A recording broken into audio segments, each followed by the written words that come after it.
We're going to be back in open session now. Thank you for your patience. We're going to switch around the agenda just a little bit and move to the President's report. And it is my great pleasure and honor to introduce our 2025-26 student representatives. We have Crystal Chen, Paratosh Bole, and Matthew Harrison. And welcome. We're so happy that you guys are here.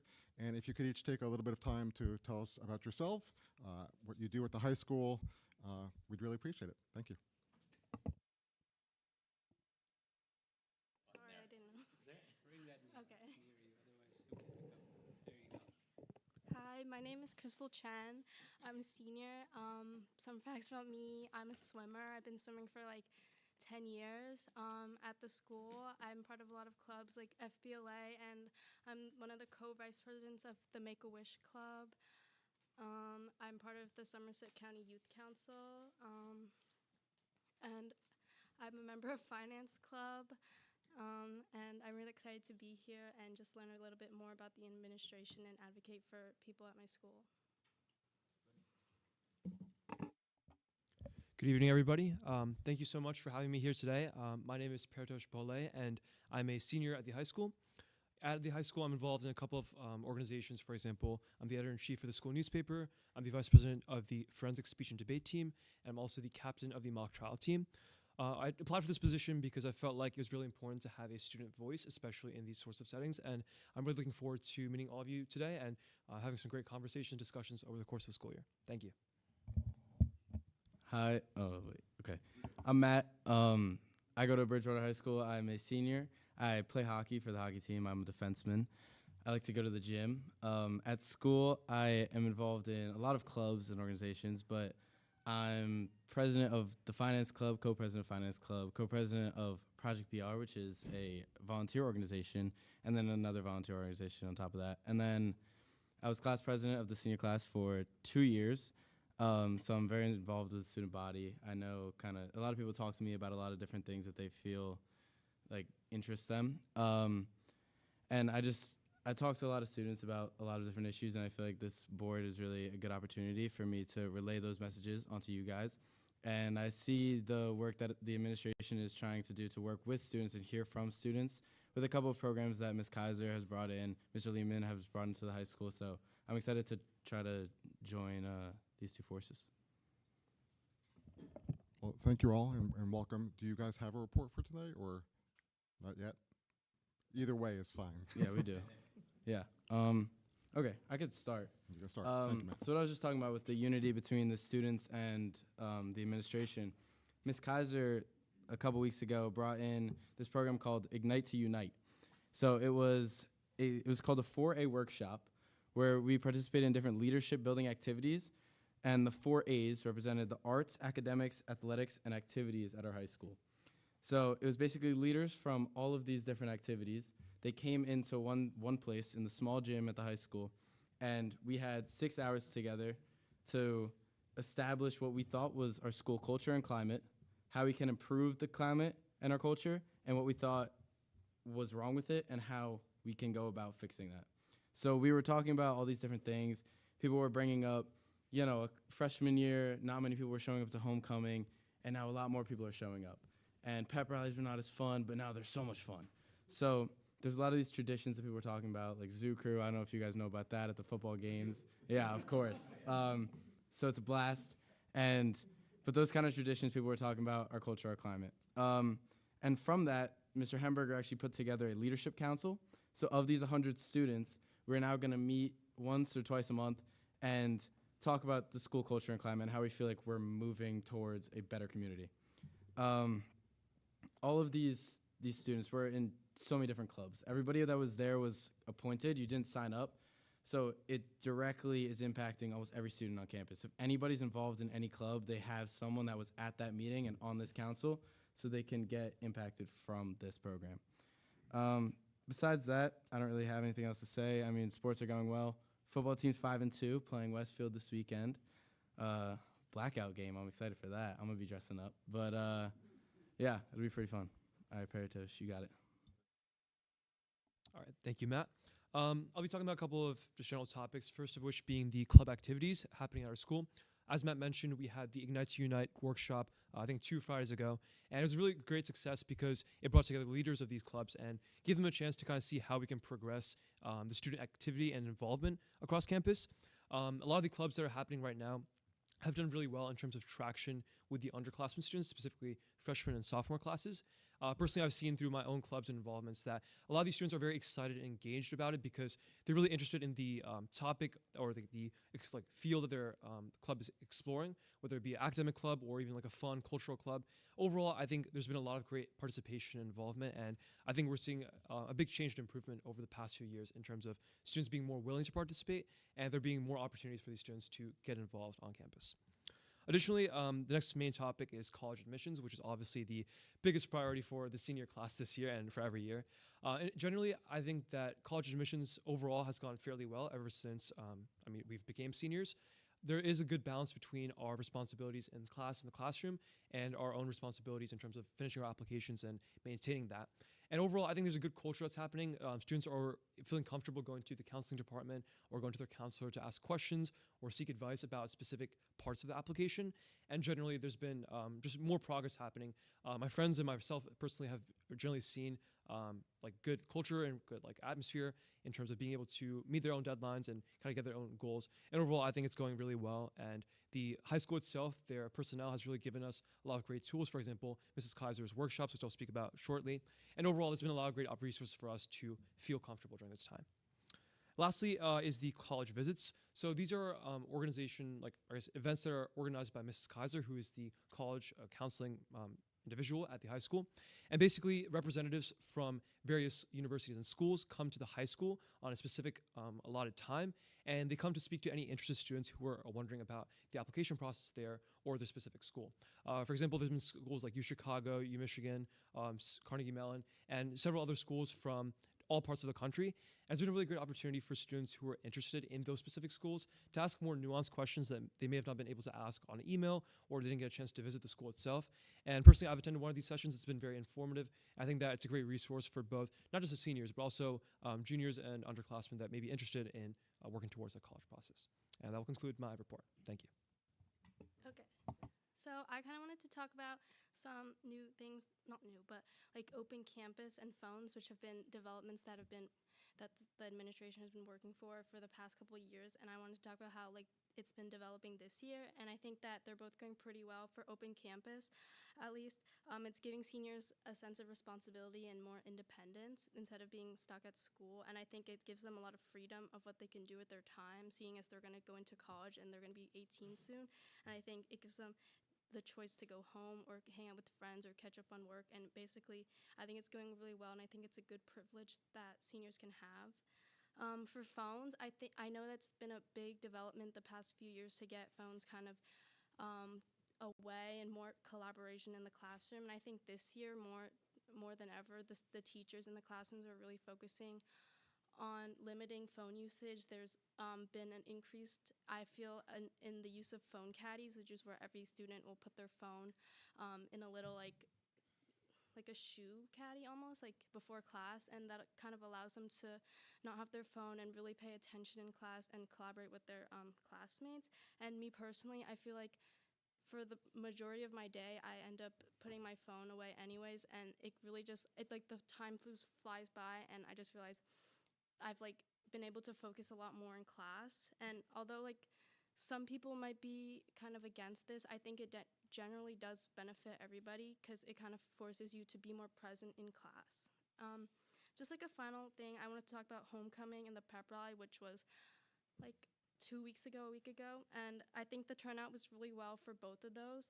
The prep rally, typically the cafeteria will be filled with like upwards of 500, 600 kids who are disinterested and they don't want to go, so they'll just sit in the cafeteria. But as Mr. Hemberger reported, this year there was only about like 100 kids who were sitting in the cafeteria, so that kind of just shows that more students are willing to participate in these community building activities, and they're more focused on the school's community. And I also think at homecoming, the turnout was a lot better than it was in previous years. There was like 400 kids there, and I think that these two events are really fostering community and growth, and I think that the homecoming was a really great way for kids to relax after a few stressful weeks of school.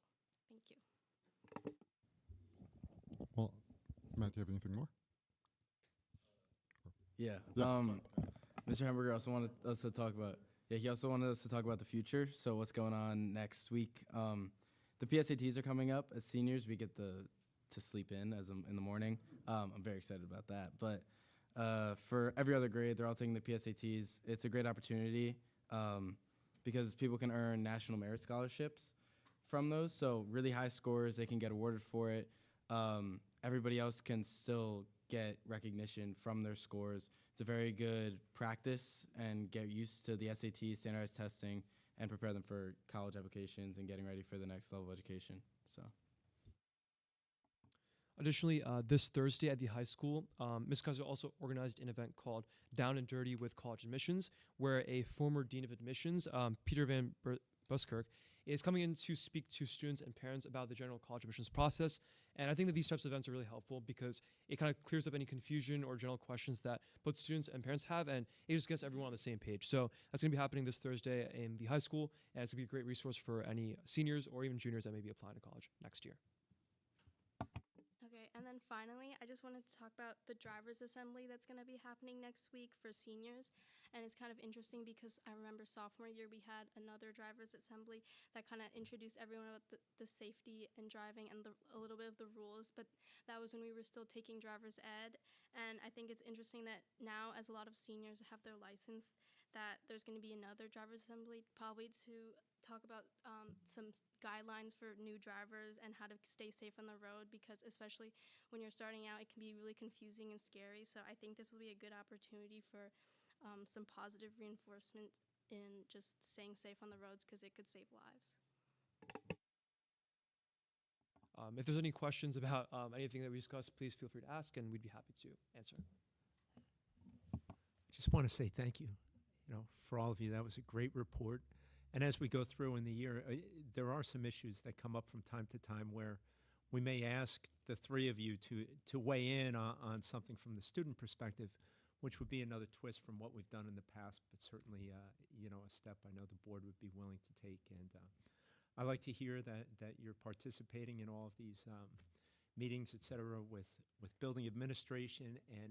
And I know firsthand that your principal and all of us here, we want to hear that student voice. We want to make it a better place. We want to make it, better for the students. And I'm glad to hear that things are going well so far. So there's a great report. Thank you and welcome. Yeah, I'll just reiterate what Mr. Beer said. We're so happy to have you here. We have had years where the representatives do stay for the meeting as long as they can. Sometimes our meetings do go long. So you're more than welcome to stay. If you have homework, though, or if you have, tests, and if you have college admissions that you need to work on, we fully understand, and it's not a problem. But with that said, welcome, and I'm going to turn it over to Mr. Beers for his. I'm sorry, unless there are any other questions from the board. Seeing none. Can I ask real quick? The open, if I can? Yeah. The open campus, is that just for lunch, or is that what is open campus, just to refresh my memory, if you don't mind? Sorry. It's for seniors. Basically, during lunch, during the whole period, they're allowed to leave if they get permission from their parents, and they're able to go in wherever they want. There's also like another form, I guess, of just senior study, which is where like you can have a study hall and you can leave early if it falls like next to lunch or at the end of the day. So it kind of gives students more chance to do whatever they want with their time. Awesome, thank you. And I could say as a whole, just to give an update, I know it was 2 or 3 years ago that we started to go down this road.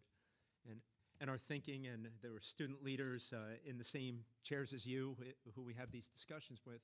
And we said, look, if the majority of these kids are going to be on a college campus next year, I'm sure they can handle the responsibility of, all right, I don't have to get right back for class or what have you, and I'm going to take an hour and meet with a few friends and grab lunch and come back. And I've got to say, for the most part, right, there's always a problem here and there. The students have been fantastic with it. right? It's a privilege that they definitely care about. And now I'm proud over the last few years of how Bridgewater students have represented themselves, not just here, but out in the community. Because remember, that a few hundred kids go somewhere for lunch, and if there was a problem, folks will be calling us, and there never has been. So again, kudos to everyone here. And tell your classmates we appreciate it. Don't turn it off. Turning it over to you. It's my report. We're up to the superintendent's report.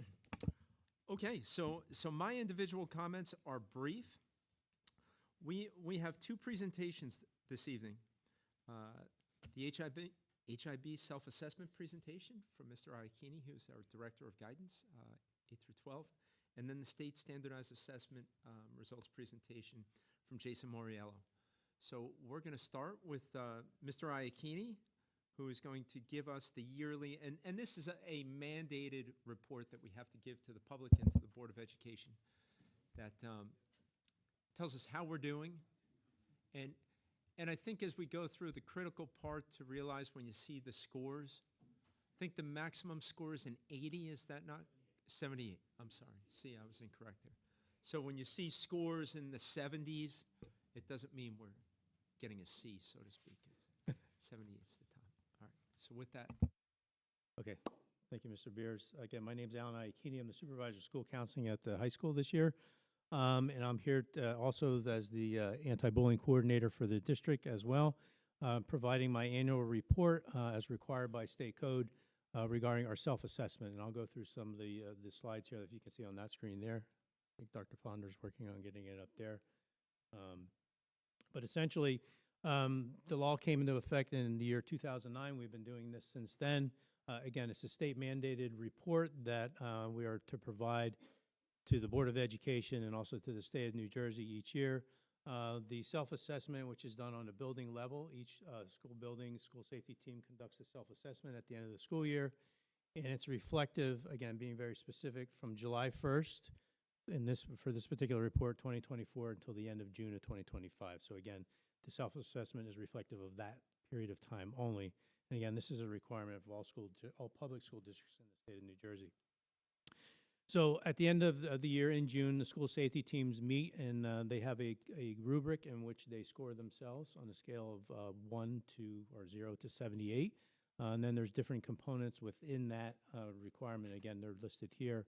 It refers to HIB programming, approaches, and other initiatives, training on our board-approved policy, HIB policy, staff instruction and training programs, curriculum and instruction on HIB, school-level HIB incident reporting procedures, and HIB reporting. Again, within each core element, I forget exactly how many there are, but it's the teams are rating themselves. Score is 0 to 3. 0 obviously is not very good. 3 means we're exceeding the requirements, and then each of the team has a list of what those examples of what exceeding means, what examples constitute does not meet the requirements. And again, the score is reported on a scale of 0 to 78. These are the scores for this past school year. Again, I broke it down. The district average is a 75.64 based out of 78. Again, our primary average is a 71, and then I have the individual scores for each of the buildings. I have an intermediate average for Eisenhower and Hillside, and then an individual school score for the middle school and then for the high school as well.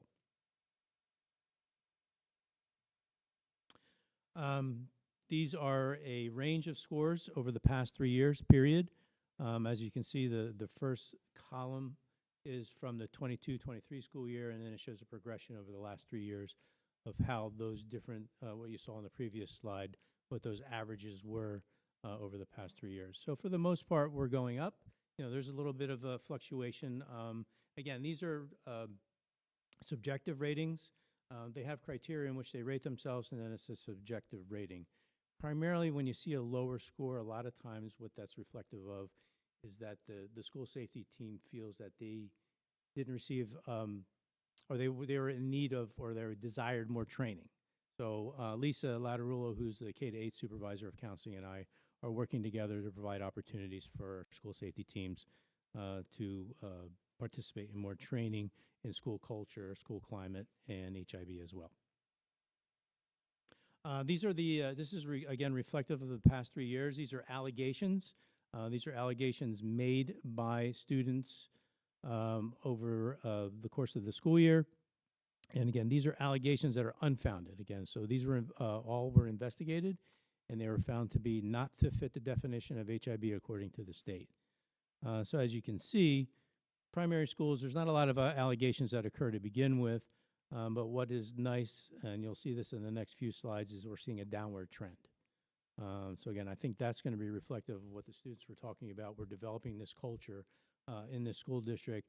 I think it's also a result of what we've been doing over the past 16 years in HIB, that we're really working with the students to try and build their confidence, their relationship skills, getting along with each other. And being respectful. These are confirmed. Again, this is a telling stat right here, whereas you can see that the confirmed HIB cases, again, according to the state definition, have dropped dramatically over the past school year. Okay, I think this is a very important slide.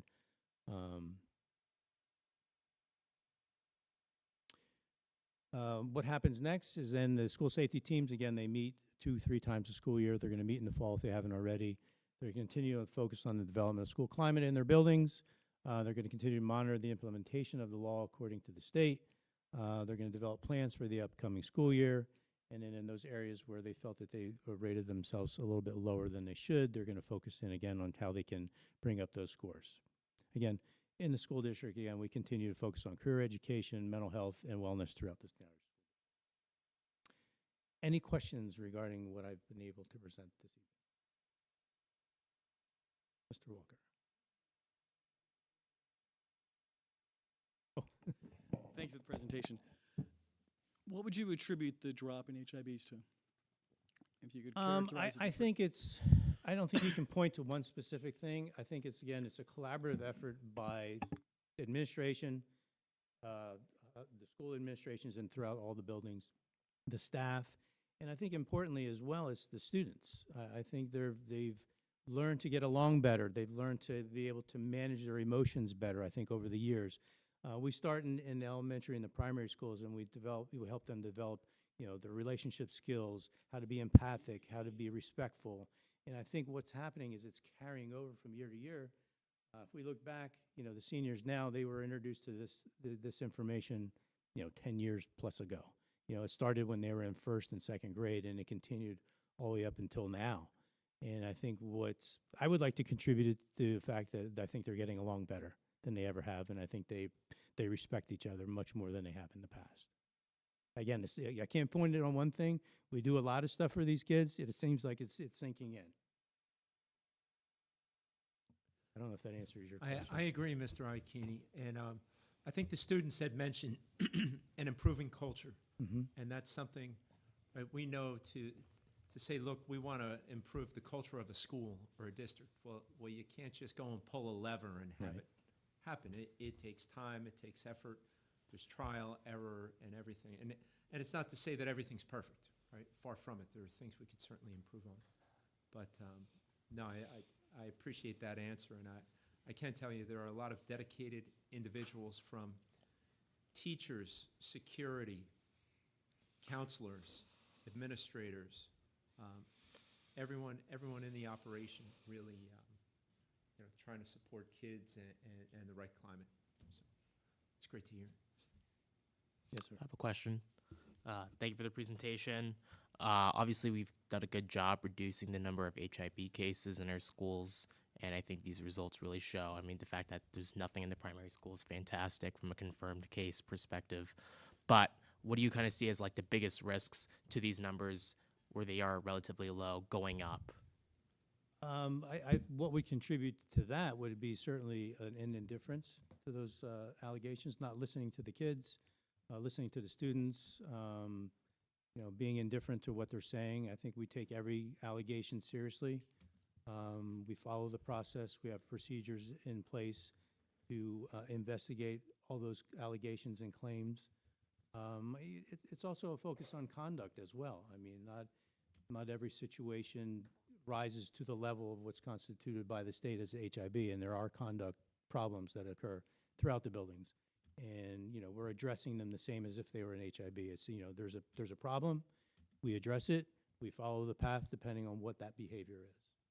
And I think if we become too complacent and kind of sit back and not really respond to it, then obviously the numbers are going to. Any other questions from the board?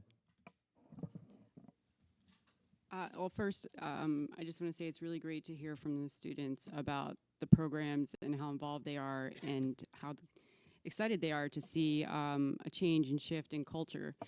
My question is, I remember back when I first got on the board that when it was discussed, like how long it would take to change the culture of the schools, that it would take a number of years, and it seems like we're starting to see that happen now.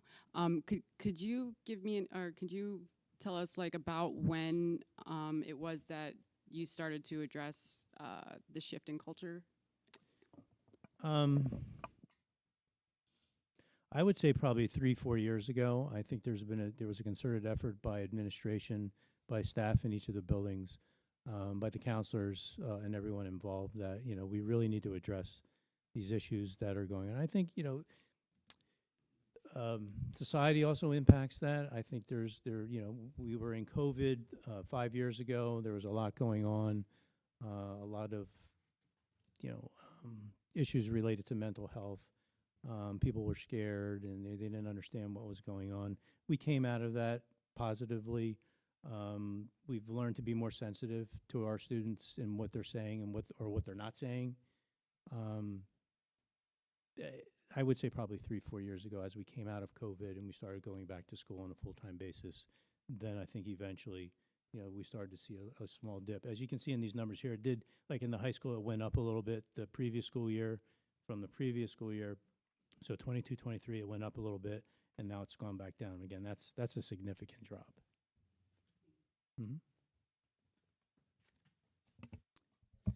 Am I correct that there's also been a more concerted effort to standardize and give every student in the primary schools more of a consistent experience when it comes to character education and conflict resolution and counseling? Yes, and I think Mrs. Lattarolo has been a vital part of that, being able to spend much more time with the counselors, the staff at each of the primary and intermediate schools, and devoting her time in developing that character program, visiting all the elementary schools and the intermediate schools and saying, this is our message, this is what we're trying to do, let's all get on the same team, and making sure that it's consistent from building to building. Mike, we actually at CSA today had a conversation with Ms. Lattarolo about this, where she talked about using the castle model and what they're doing in it, and the what's the name of the course that was being used? Everyday speech. Thank you, everyday speech. So it was nice that they were doing it and impacting those kids. And so it's been in the second year or third year now? Okay. Third year. So we had that this morning, which was great to see that, working on it well. So yeah, that's some of the programs being done. So pushing from starting earlier and younger, the elementary schools moving up. So it's a great opportunity for getting all the kids on, get that culture. I have a question. Like for the HIB process, obviously kind of involves a lot of different people. So like, has there been like a change in like how we investigate the HIBs? Maybe that might be contributing to the decrease, or do you feel like a lot of it is generally related more to like the training and the climate? Well, I think procedures haven't changed over the years. I mean, it's pretty cut and dry. We have an allegation. If the principal feels that it's something that we need to investigate based on the circumstances presented there, then it kicks off the procedures. The ABS becomes involved. Parent notification. The ABSs are meeting with all parties involved in it, from the victim to the aggressor, any witnesses and such like that. We formalized the process in using Hipster so that we're consistent as far as how we're reporting it, the information that we're reporting it. I think over the years, we become more and more comfortable with the definition and understanding what it is. We have yearly training as an administrative staff, and then the ABSs also participate in yearly trainings as well. Not all of them, but some of them participate, and they turnkey it, going to presentations which are updates on the law, so which talks about case law and how it's changed over the years, and then that helps us to develop and understand the definition of HIB according to the state, and also investigative procedures, which are shared during those trainings as well. Got it. And I guess, for the process of an HIB going from an allegation to being confirmed, like what are sort of the sign-offs in that process typically? Is it? Can I just, I have no problem going into the process of HIB, but the topic is an HIB self-assessment. Mr. Iacchini was kind enough to provide his time and give us this presentation. We could certainly go over the process of HIB in our training. But yes, it goes from the investigator to the principal to me to the Board of Education. No, just wanted to ask about that. That's all. Thank you. Thank you. Any other questions? Thank you, Mr. Iacchini. Thank you. Appreciate it.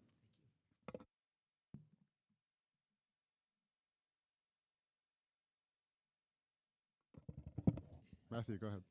I just want to add, those are obviously numbers on a graph, so that's not like showing people's faces, but I feel the difference in schools. I mean, after COVID, we came back. I was in middle school for a little bit, after COVID, but I came to the high school in freshman year. It was still kind of disconnected, but my sophomore year, I noticed, like, I was sitting in the cafeteria. There were more vice principals walking around. They were on you about lunch trays getting cleaned off of tables, and just these things of respect, and their presence it was a lot more there.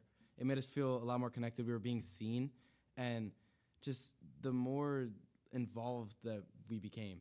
And then sophomore year, student council started working for a homecoming dance. We started getting all these traditions that we see on social media platforms that every other student gets to have, and they were lacking before, but now they've slowly been incorporated into our district, and I feel like as a student, we appreciate that and we actually see it. So I just want you guys to know that. Awesome. Thank you.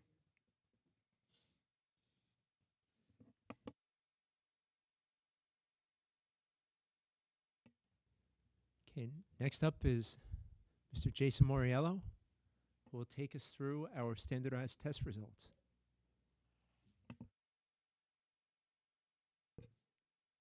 All right, thank you very much. So I'm Jason Moriello, the Director of 21st Century Learning and Data Analysis. I'm also the District Testing Coordinator. So we're going to go through the mandated reporting for the standardized assessments, and you can see this is part 2. We gave part 1, which was on the NJGPA, which is the graduation assessment that all juniors take, and on the Access, which is the assessment that all of our multilingual learners take.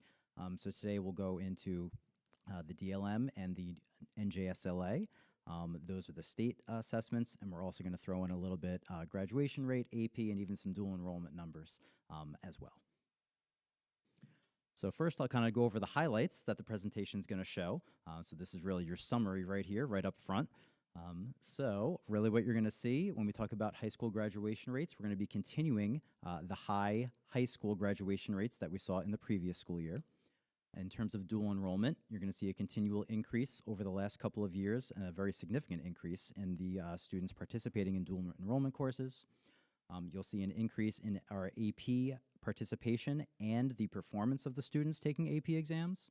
And when we look at the NJSLA, which is the New Jersey Student Learning Assessment for grades 3 through 9, we're going to see that Bridgewater Raritan Regional School District outperforms the state really in every subject area, math, English language arts, and science, and at every comparable grade level compared to state averages.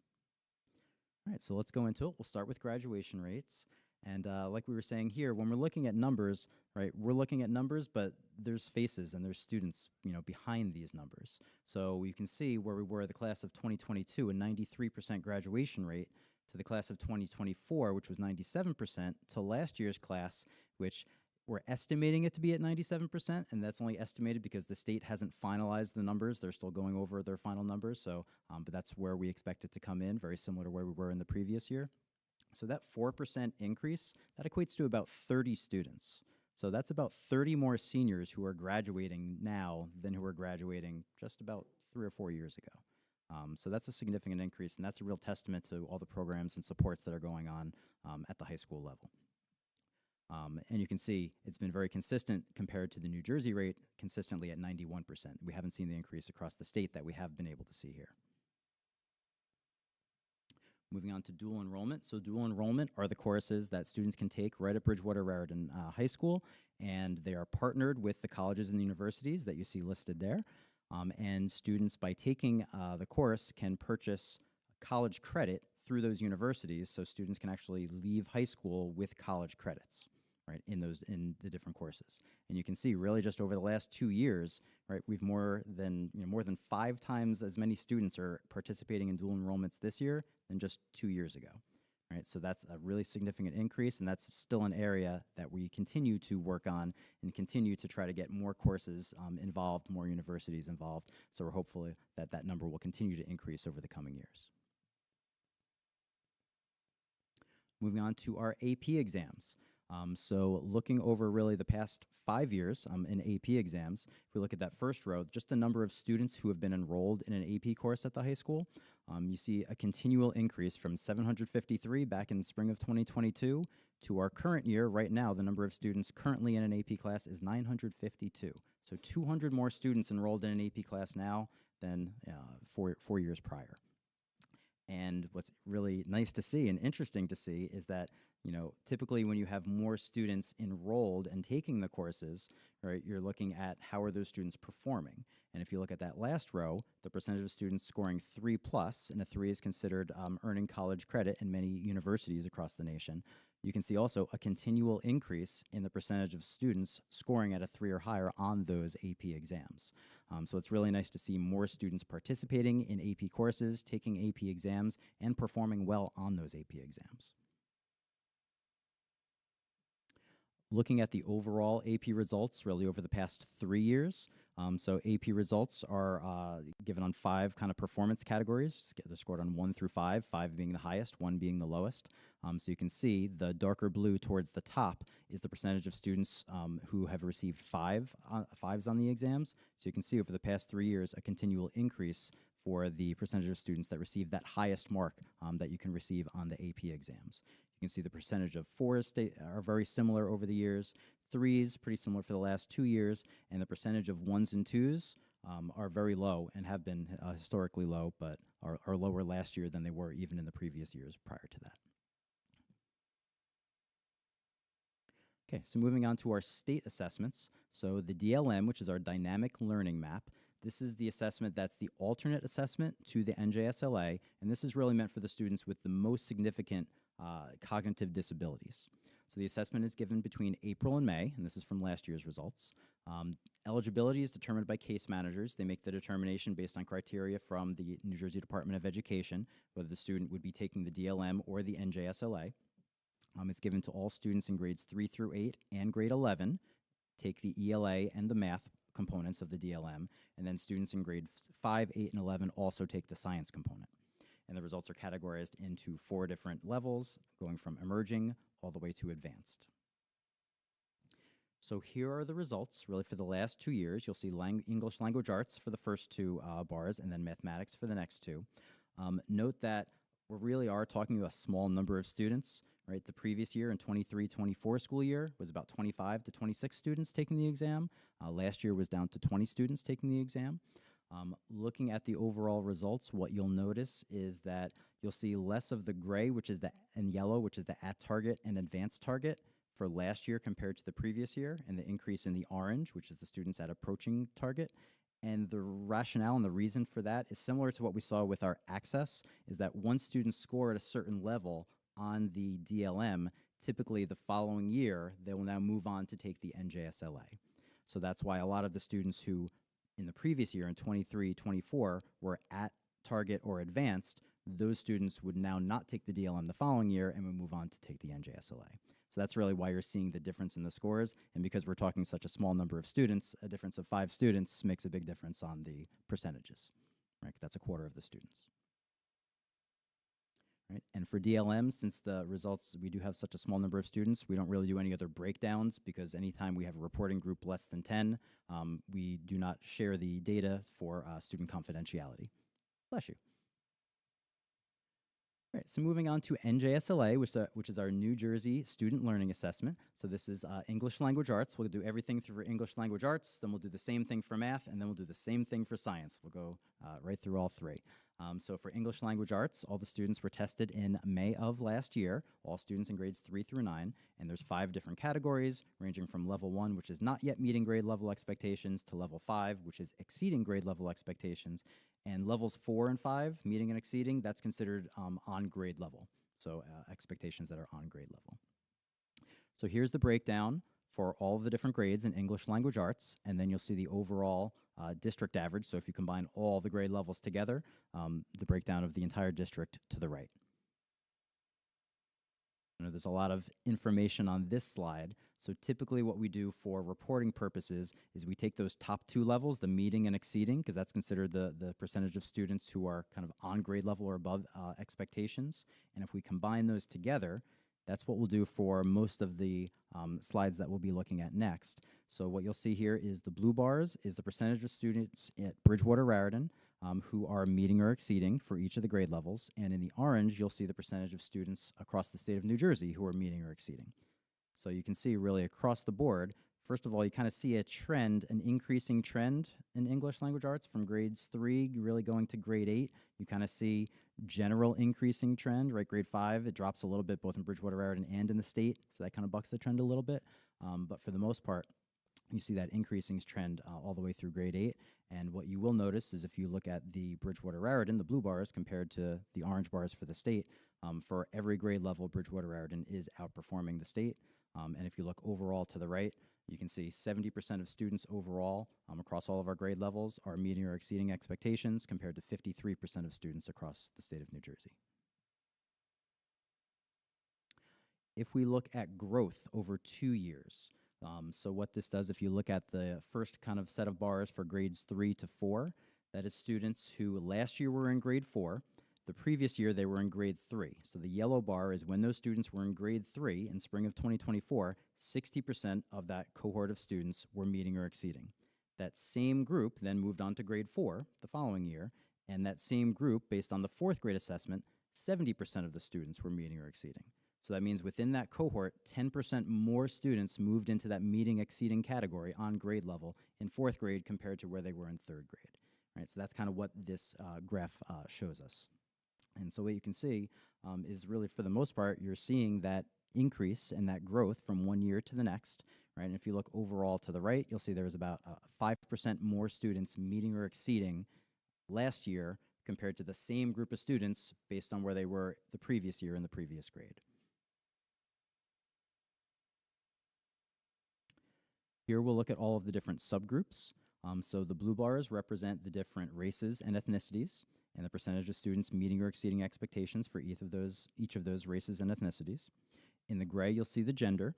So male, as you can see, females outperformed males. So about 10% more females were meeting or exceeding compared to males on the English Language Arts, which will get interesting because we'll flip-flop that when we look at math and science.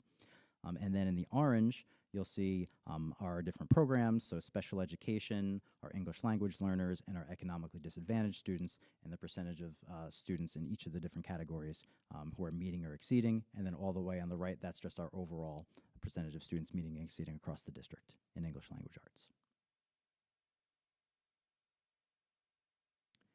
Okay, now we'll go through the same process with math.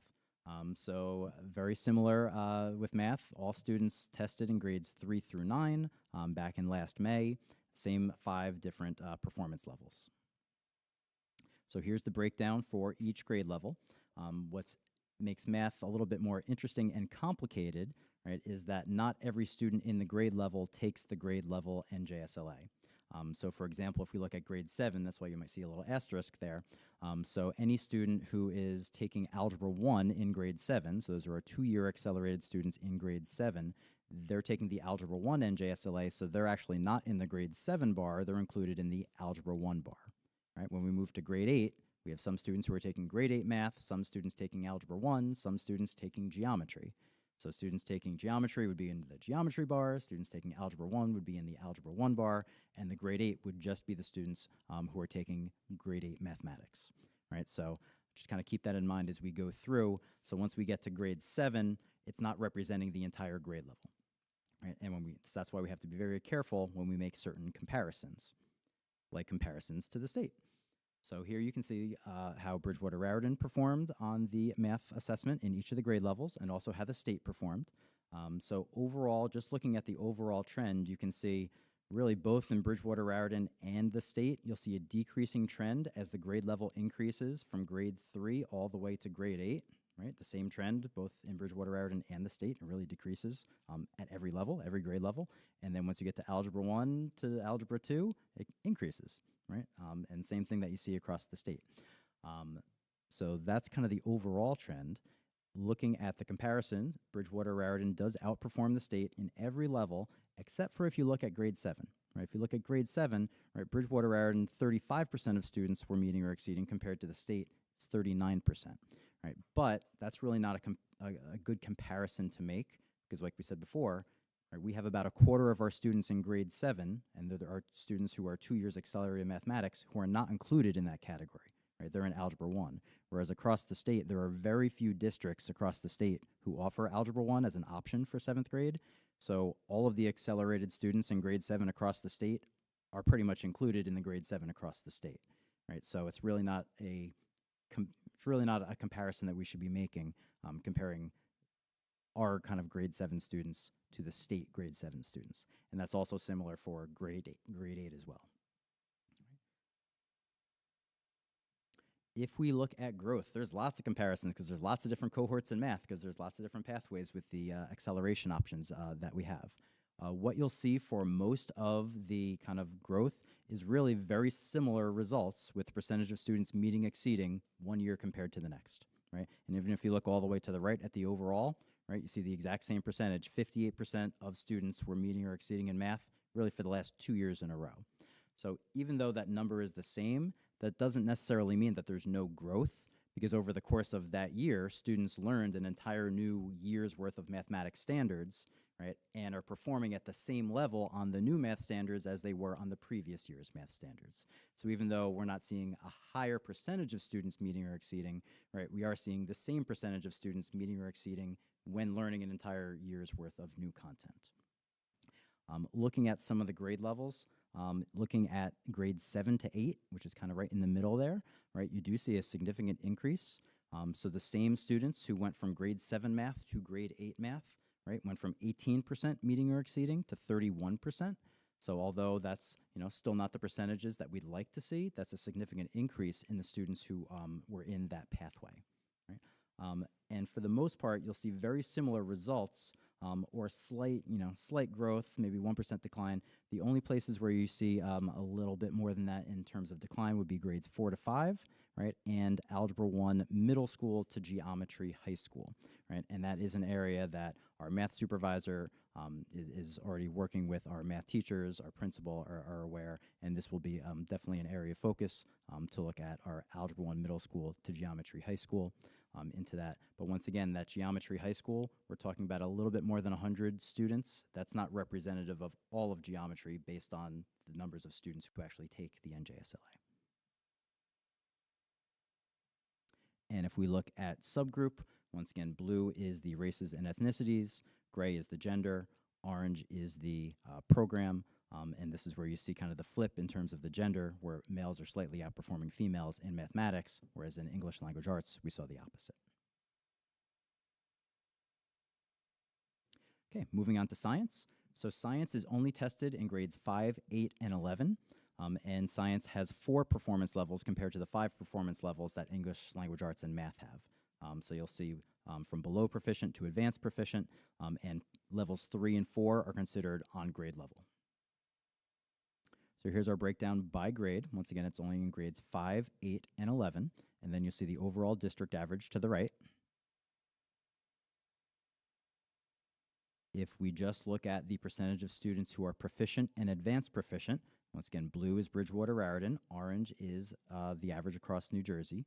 You can see that Bridgewater Raritan does outperform in each of the grade levels, the state of New Jersey, right? And overall, 42% of students in Bridgewater Raritan were proficient or advanced proficient, compared to only 27%, right, across the state.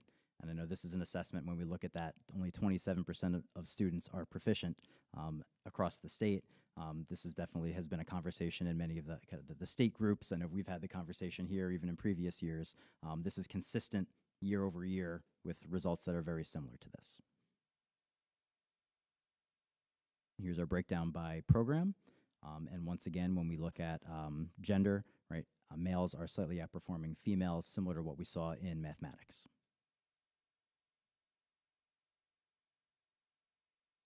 So overall, kind of key takeaways out of everything that we looked at, looking at the NJSLA that we just saw, overall, Bridgewater Raritan is outperforming the state really in all subject areas and at all comparable grade levels, right? Because that grade 7 really isn't a comparable grade level to the state. And if we kind of look at the overall percentages, Bridgewater Raritan is outperforming the state by 17% in ELA, 16% in math, and 15% in science. So pretty consistent across the 3 different subject areas as well. With our AP course enrollment, we're really seeing the highest to date in terms of number of students enrolling in AP exams, and we've really seen a continuing increase in the student performance and the percentage of students getting 3s or higher, and even the percentage of students getting the highest level, getting 5s. And although we're kind of seeing overall we're performing above state averages, when we do look at some of those subgroups, there are some subgroups that are underperforming, overperforming, so we're not all performing at the same level. So that's also areas that we're looking into. Also, I wanted to mention that although we're kind of doing kind of a high level overall kind of summary of the results, this is something that we meet with all of the principals, all of the supervisors, and we really dive much deeper into these conversations, especially with NJSLA for all the grade levels, really looking at the results specific to each individual school, each individual grade level. We get much more involved even with the content and the standards, through those discussions. So we are having those kind of conversations as an administrative team and involving, the teachers as well. So what actions are we taking? We have universal literacy screening in grades K through 3. So this is the first year we're using the DIBELS. Expect reports. If you are a parent of a student in grades K through 3, like me, expect a report to come home probably early November with the results. But what's nice about universal literacy screening is that we will be able to identify students who maybe need some more support in literacy at earlier grade levels, right? And then hopefully be able to identify, provide support, provide intervention to help students. So this way, by the time they're getting to NJSLA age, right, grades 3 and above, we'll be seeing those results and we'll be seeing students being more successful. We also have targeted professional development that we're planning for teachers across all different grade levels across the district. So we have high impact instructional strategies. That's going to be mainly focused for our intermediate schools through some of our professional development days and through some meetings. We'll also be continuing our strategies for coaches and ETSs to help them be effective with supporting all of our staff members, all of our teachers across the district. And we're also going to be continuing our sheltered instruction strategies for all of our teachers who have multilingual learners in their classrooms, really to provide them with the strategies to help them support multilingual learners in their classrooms. We'll also be strengthening our intervention program and resources across the district. And at the high school, you saw that high graduation rate, right? There's a lot of things that contribute to that, but some of it are the supports and the programs that have been put in place over the recent years. So that's the Structured Learning Lab, which really supports students who have failed some classes in the past, provides a structured study hall with a person to kind of check in with and support them to help be successful in those classes. We have the Bright program, which is for students who maybe struggle to meet those graduation requirements through the traditional kind of high school schedule and high school program.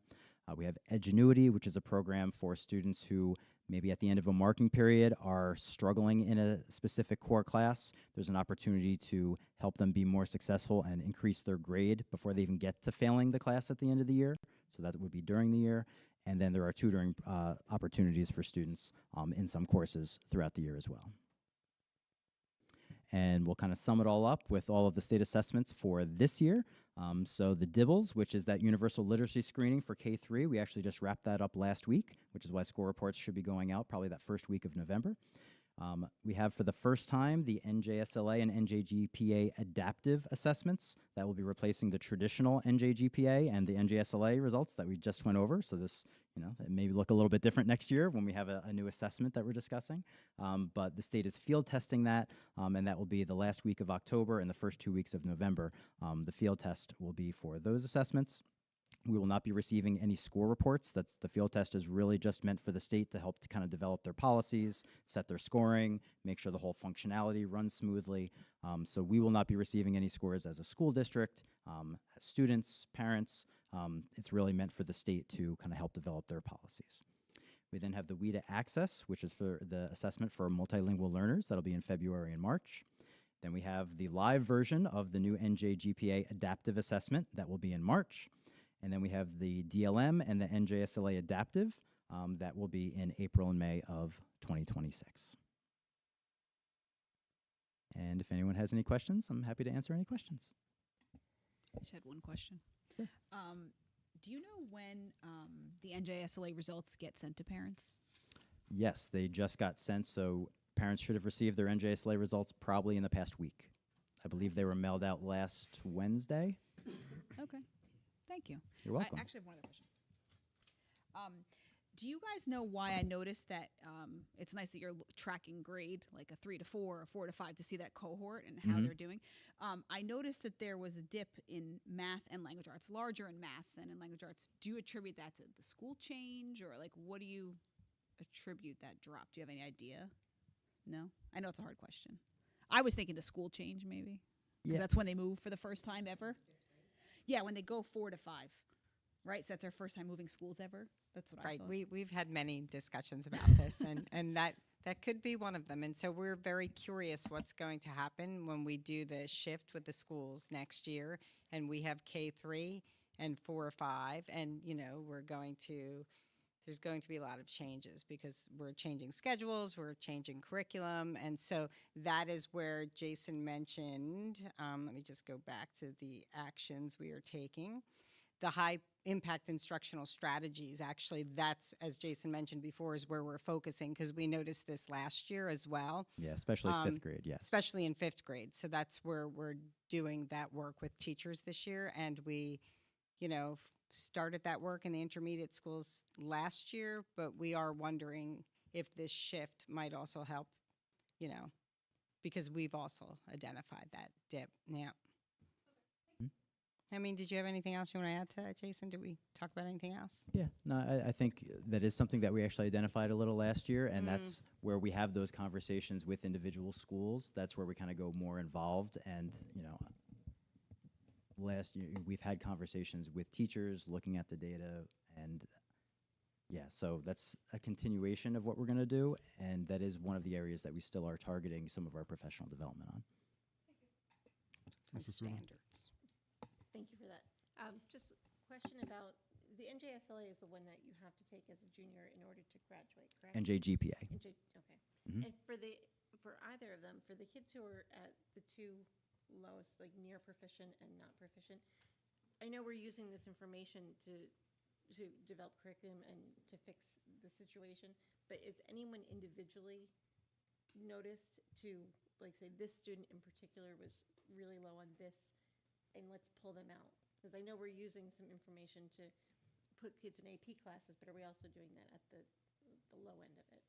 Right, so this assessment is really used in conjunction with other assessments, because what's kind of difficult with this assessment is by the time we get the results, a lot of time passes from the time the assessment's taken to the time that we actually get the results, whereas more of the other assessments that we utilize, we get the results a lot faster, so we're able to utilize it and provide those supports kind of quicker, because really by the time we get the results for NJSLA, the school year's over.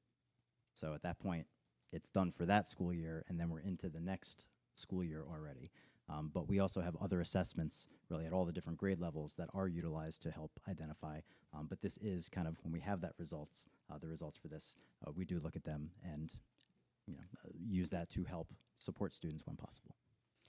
Right, and when you're in high school, it's also, some of it's used for your meeting a pathway for graduation requirements, and so we are identifying students who might need different pathways too, which also requires that we're providing some kind of additional support or remediation or, class Speaking of it, time. so is there a score on that test on the NJGPA that would prevent you from graduating, or it's just an assessment to see what else needs to be done? On the NJGPA? Mhm. So it actually, it's not Yeah. meeting, right? What is it called? Yeah, so there's two options. Two So there's only options. two performance Right. levels. So it's graduation ready, Ready or and not. not yet Right. graduation ready. So if a student is graduation ready, Yeah. then that student meets the graduation assessment requirement in order for graduation. If the student is not yet graduation ready, then there are those alternative assessments such as SAT, PSAT, AccuPlacer, that students would then need to have a passing score on one of those alternate assessments or complete a portfolio in order to be eligible to graduate. Yes, we would not allow that to be an option for someone not to graduate, but they do have to sit for the test in order Yes. to be eligible for these other pathways. Dr. Lee? Thank you for your presentation. If you go back to one slide before, there's a schedule of the tests that's scheduled for the year. I noticed that there's 2 adaptive field tests. Are they going to be a full-blown test that all our kids are going to be involved for that test? Right. So the adaptive field test, right, for NJSLA and NJGPA is not a full-length test. So it is mandatory that all districts across the state have to provide the field test, and it's for students grades 4 through 12, right, in the area. So very similar to kind of NJSLA. But no student is taking a full-length test in any area. So that's where the field test comes in, because really they're field testing the questions. They're not field testing student performance, like for individual students. So all students will be participating, because that's a mandate from the state, but nobody will be getting any individual student results or even school-wide results, because the purpose of the field test is for the NJDOE to see how students perform on the different items, to know whether certain items should be utilized, shouldn't be utilized, probably using it to set overall cut scores, like what would be, you know, a passing score, so to say. So they're going to be using that. I think they're also using it to make sure that it's a new platform that's also being used, so making sure that the platform can handle testing across the entire state of New Jersey at the same time. So I think there's kind of making sure that it's going to be a smooth transition, so this way when we have the assessment in the spring, that will be the new adaptive assessment, any hiccups will be realized during the field test when it doesn't impact individual students. So this way by the spring, everything should hopefully be smooth. Jason, is it true that the adaptive field test is indeed not adaptive? So that is the word on the street. Just checking. So it has not been written, but yes, it is hypothesized that they are using the results of this field test to help with the adaptiveness of In the spring. Actual test. I feel like this might be a situation where we might want to communicate with the families real well, so that this is a test for the test instead of test for the students, so that there's no miscommunication, misunderstanding. You know, why is my kids being tested but I don't see a result? Yes, definitely. When the communication goes out, that actually exactly is in part of the communication, that the purpose of this test is for the state to kind of test their items and for a smooth transition, and is not meant for individual student performance. And we will say that also there will be no score reports for any students, for any families, or for any schools. Right, so all of that will be in the notifications. Some of them have actually already gone out already, and some of them will be coming out very shortly from the schools. Thank you for the presentation. I know we're doing a lot of dual enrollment opportunities with different colleges. Are there any other plans out there to increase the number of different colleges out there, or? Yes, there are definitely plans to always be open. Nothing specific right now that I see happening in the very near future, but that's definitely something that is a goal of ours, to continue to increase not only the number of colleges and universities that we're partnering with, but also the number of courses that we're also able to offer. Mm-hmm. And I guess circling back to universal literacy screening, I think the purpose of it, I believe, correct me if I'm wrong, is to better identify the students that may need a little bit more support, right, with the, like, English and reading side of things. Yes. Like, I know there's obviously a lot that'll go on from a classroom perspective in terms of supporting those students, but have we thought about how we can, like, also engage parents as part of these conversations of how they can better support their students, and sort of I guess, improving some of their literacy skills? Yep, absolutely. So we just finished giving the assessment, and this is also the first year, because that is also a state mandate now for the first time, that's happening across the state for K through 3. So the score reports will be sent home probably in early November. So there'll be information with that. And also, teachers are actually currently being trained, all teachers K3 are currently being trained on how to analyze those results and use those results to help support not just students who need maybe more support or intervention, but really how to analyze it and how to support all students in their class based on the results of those assessments. And I noticed as well for some of the data on like by sort of race and gender, like have we also like, does the state also release their own data as well on a race to race basis, or? Typically not, at least not at this time. Sometimes they will much later, like school performance report time, but that's usually a year behind when we get this information. So we don't really have that information, at least at this point, or probably in the near future, to make those comparisons across the state for anything really other than overall state average. And I guess this is kind of like, I know you probably don't have these numbers off the top of your head, but I know for a long, long time, we've consistently outperformed New Jersey state averages. But would you say proportionally, we've been consistently outperforming the state averages by around the same amount over New Jersey levels on sort of a year-over-year basis? Yeah, I'd say over the last couple of years, like even just looking at, right, we're outperforming by about 17, 16, and 15%. I know at least the previous year, I don't think anything changed more than 2% from there. So it's been pretty consistent, at least in the previous couple of years. Those are all my questions. Thank you. Just want to piggyback on something that Mr. Lee said. So you said that the Dibbles reports will come out in November, and the teachers will have them too, presumably. And will they then have those prepared for the teacher conferences that come in later November? So the teachers, well, teachers and parents will all have the information prior to then. Right. So So yes, so that can that help the definitely could be, conversation move forward? yes. Yeah, that can absolutely be part of the conversation based on the whole profile of each individual student. Probably more likely for some students compared to others in some conferences, but yes, that could be part of any conference.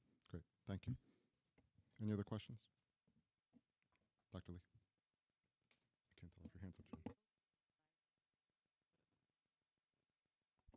Could you go to the slide of Spring 2025 Math NJSLA meeting exceeding for BRSD and NJ? Like it's one before that.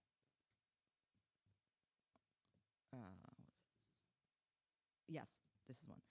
So I see that from grade 3 through grade 8, there's like a continuous trend of the proficiency level going down.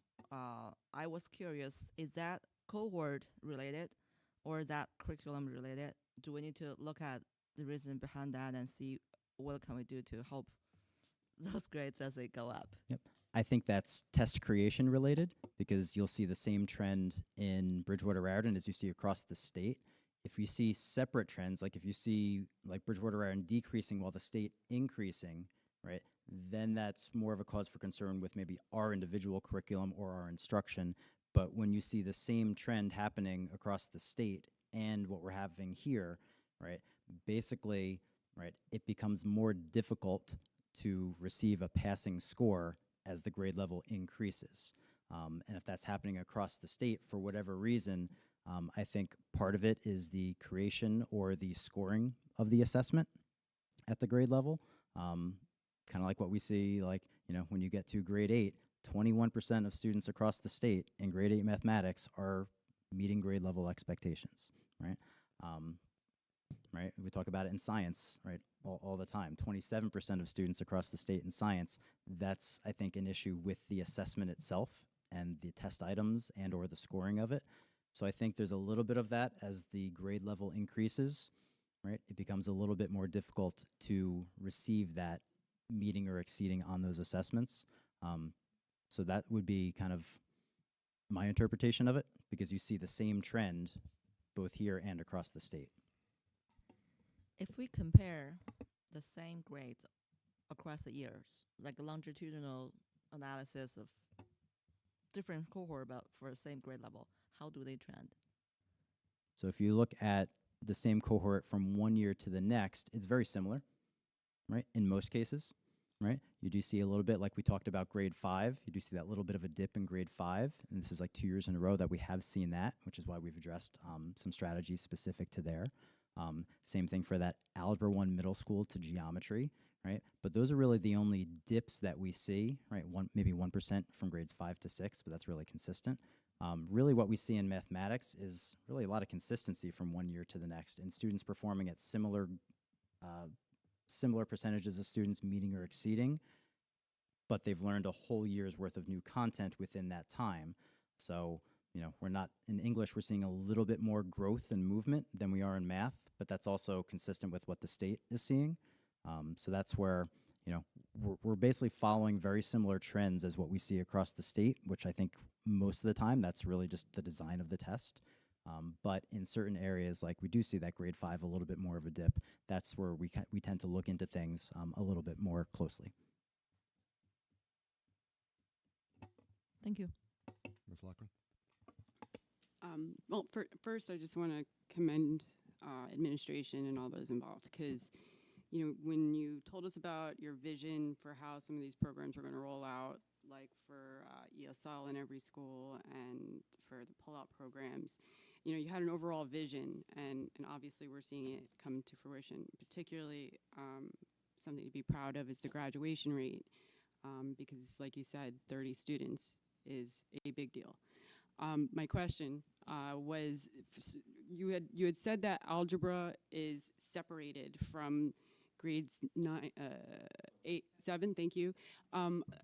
Is the same applied to kids that are in gifted and talented, or the pullout for grades 4, like for the younger grades, or they all take the same test? So in the younger grades, they would all take the same test. Only students in Algebra 1 in a course, that's an Algebra 1 course, Geometry, or Algebra 2 course, regardless of grade level, they would take the Algebra 1 Geometry or Algebra 2 NJSLA assessment, and that starts in grade 7. So that means all students in grades 6 and below, regardless of what gifted and talented program they may be, they would take the grade level assessment. So grades 3 through 6, that is our entire grade level, all students, grades 3 through 6. It's once you get to grade 7 that it starts to, you know, get a little more complicated. That's when the mathematic acceleration starts, or double acceleration starts in grade 7. And so I think it would be interesting to, for grades 3 to 6, we're looking at those grades. Really, but yes. For grade 7, it's really grade 7 math versus grade 7. And Same 7E thing with it. is in grade 7 math, because that's not technically in Algebra 1. So Okay. grade 7 math would be our grade level students and our 1-year accelerated students who are in 7E, but our 2-year accelerated students in Algebra 1 would not be in there. And then when you get to grade 8, our grade level students are taking grade 8 math, our 1-year accelerated students are taking Algebra 1, and our 2-year accelerated students are taking geometry. So for grade 8, you're only seeing the results of our grade level math students, right? Which is why when you look at the overall results, right, you typically see a drop from grade 7, right, 6 to 7 to 8, because each year you're pulling more students out of the mix as you go. And so that's why you're seeing a drop, you know, really here and across the state once you get to grade 8. And that's a fascinating thing we discussed in committee as well, that a lot of people don't see is the 7th and 8th grade pullouts. And if you were to combine those grades in here, it would be through the roof. Yes. And those are the little nuances that you don't see. Yeah, because pretty much all the students who are being pulled out are performing, meeting, or exceeding, so it would really increase that number quite significantly. Mr. Suna. Sorry, last question for me. Is it true with the math assessment, aren't they also being assessed on the entire grade, and they haven't actually, in some cases, learned everything for that grade yet? Correct. It's early. Yes. So especially, I mean, I think in English it might not be as effective, but in these younger grades, if you haven't learned times tables yet. Right. It's a you're little going to bit fail that better first test. now because the assessment is usually in May, where if you remember back when it was Park, it was like March, April. So there was a larger chunk of time after the assessment where we're still teaching the standards and the content that was tested on the assessment. But that is still the case. It's at least less than it used to be because of the timing of the assessment, but yes, that still is the case. But that also is the case for the entire state is in the same situation. So you could explain why Yes. they're going down in this as they get older. we always cram in types of triangles in about 20 minutes at the last second. Yep. Like, this might be on the test. Here you go. Yep. Any other questions? Thank you very much, Mr. Morello. Thank you. Moriello, appreciate it.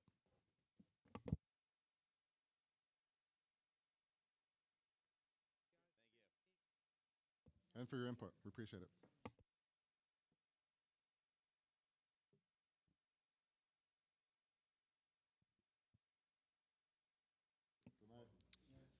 Okay, and finally, within everyone's folder is the Student Safety Data Report, 2024-2025.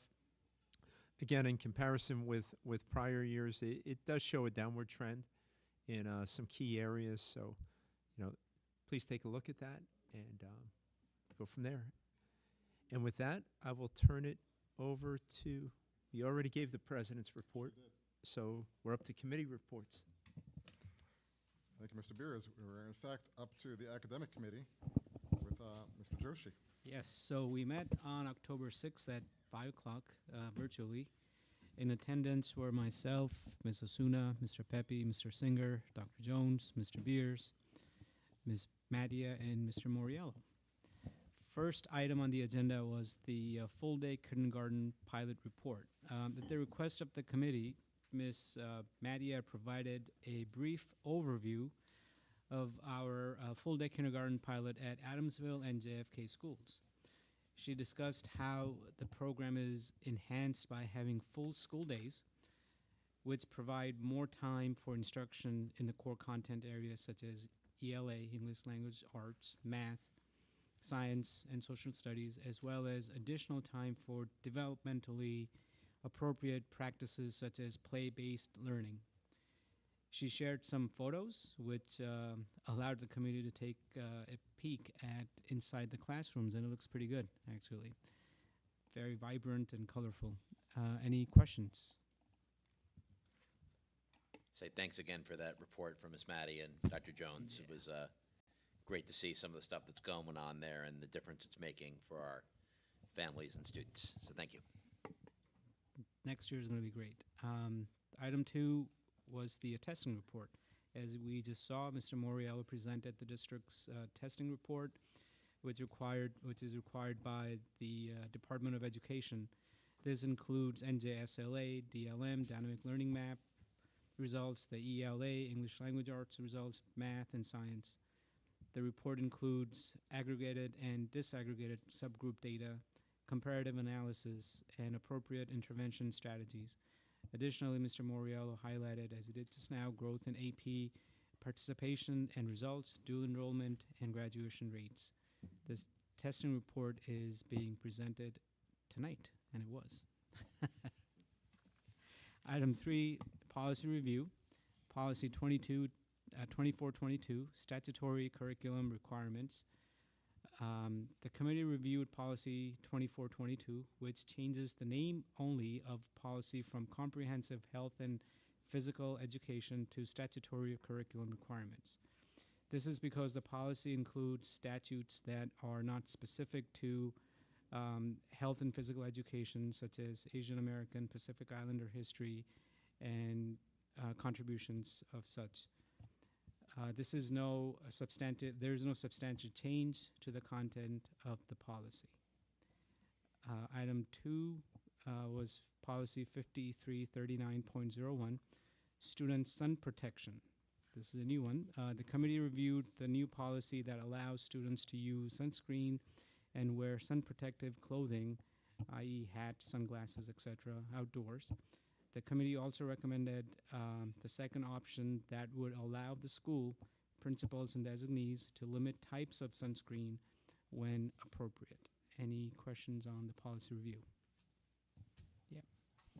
I'm curious, why is sunscreen particularly mentioned? Like, there's so much other stuff, right? Why sunscreen? New law, I think. New law, yeah. Yeah, you could probably, and I've been at a few conferences where you imagine the genesis of this.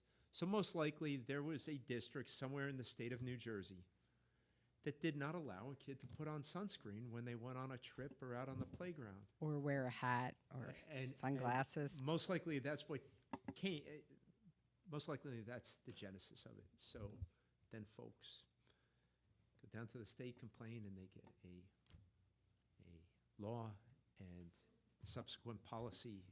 Or a spray tan or It something. doesn't change any practice. Yes, And we Lucy, let we have kids- no obligation to apply it on students but we do have to allow them to have it. And we did have the discussion about like aerosol sunscreen. We yeah. decided like there might be times where we want that option of principals being able to say, no, you can only bring this certain kind of sunscreen so that kids aren't spraying each other. Yeah. Mm-hmm. I just find it probably shouldn't arrive at a law or a policy level. I feel like our administration and our teachers are perfectly able to handle this. Supposedly, this doesn't change our practice, having this policy or not. Yeah. All right, thanks. All right. Item 4 was the interscholastic athletic schedule, the winter one. It's on our agenda. The winter athletic schedule was reviewed, and there were no questions. And we adjourned at 6:52. Next meeting is November 17th. Thank you, Mr. Doshi. And I want to beat a dead horse real quick because Mr. Moriello mentioned this, but we have an 8 times increase in dual enrollment over the past 2 years, and that's just incredible. And then we have 150 more AP students taking classes with an increase in successful test rate. I just want to, again, thank the administration, both school and district, for that. That's just amazing to me. And just so you know, we didn't even hit all the content areas yet. So we still have to work on world language with dual enrollment. We'll be expanding, so. If I could just Yeah, jump, sure. jump in on that, with classes that are getting a little bit smaller overall, is that right too? Just another. Yeah, you're correct. So the high school enrollment is down, but we still have larger size grades as seniors and juniors, and then it starts to drop to 600. So yeah, so when you look at something like AP scores for seniors and the numbers, you're correct. It is a pretty decent apples to apples comparison, but we're going to have to shift those numbers to percentages versus just the aggregate number, so it's more accurate. You're welcome. Up next will be FFT with Mr. Walker, unless you want me to do it. I'll read the minutes, but I was not. Cool. I did not attend the meeting. So the FFT meeting met at October 7th at 5:30 at the Way Building. In attendance was Mr. Singer, Mr. Pepe, Ms. Lofgren, and Mr. Lomsky. The first item was the business agenda. The business administrator reviewed the draft business agenda items for the October 14th board meeting with special attention to the partial roof replacement bid award and the comprehensive maintenance plan. The recommendation was consensus to approve all the action items. Any questions? Ask them. All right. Somerset County Improvement Authority Solar Power Purchase Agreement. The business administrator reviewed the district's solar panel purchase agreement, which is due to expire the end of 2026. The options available were discussed as well as their financial impacts. Areas of concerns discussed were the current utility rates, condition of the roofs, and the cost of disposal. The recommendation was none at this time. More information will be provided at a future meeting. Any questions? Dr. Fodder? Oh, darn. Policy updates. The business administrator shared 2 Strauss-Esme policy updates and 1 regulation, policy 0177, professional services, and policy regulation 1570, internal controls. It was determined to support the minor changes recommended by the Strauss-Esme in both policies and regulation. These would appear on the first reading on the agenda this evening for board approval. Any questions? Seeing none. Other matters. Discussion took place regarding how construction building permit fees with the township and borough were typically handled for all referendum projects, in which the business administrator shared that they are typically waived. Mr. Pepe inquired about whether donations such as the bottle fillers include the cost of installation, in which the business manager responded that there are a few instances in which it does not cover the entire cost. And there were no recommendations at the time. Any questions? Our next meeting date is November 11th at 5:30 p.m. and they adjourned at 6:15 p.m. Thank you, Mr. Walker. Personnel with Mrs. Calistri. Our next meeting is October 20th. Okay. Are there any liaison or delegate reports? Mr. Pepe. Just one thing from Raritan. The Raritan Recreation Department is hosting its annual Trunk or Treat festivities from 1 to 3 o'clock on Saturday, September 25th. So if any students, that's always a good crowd there. If anyone wants to decorate a trunk and give away some candy, you'll probably be very popular that day.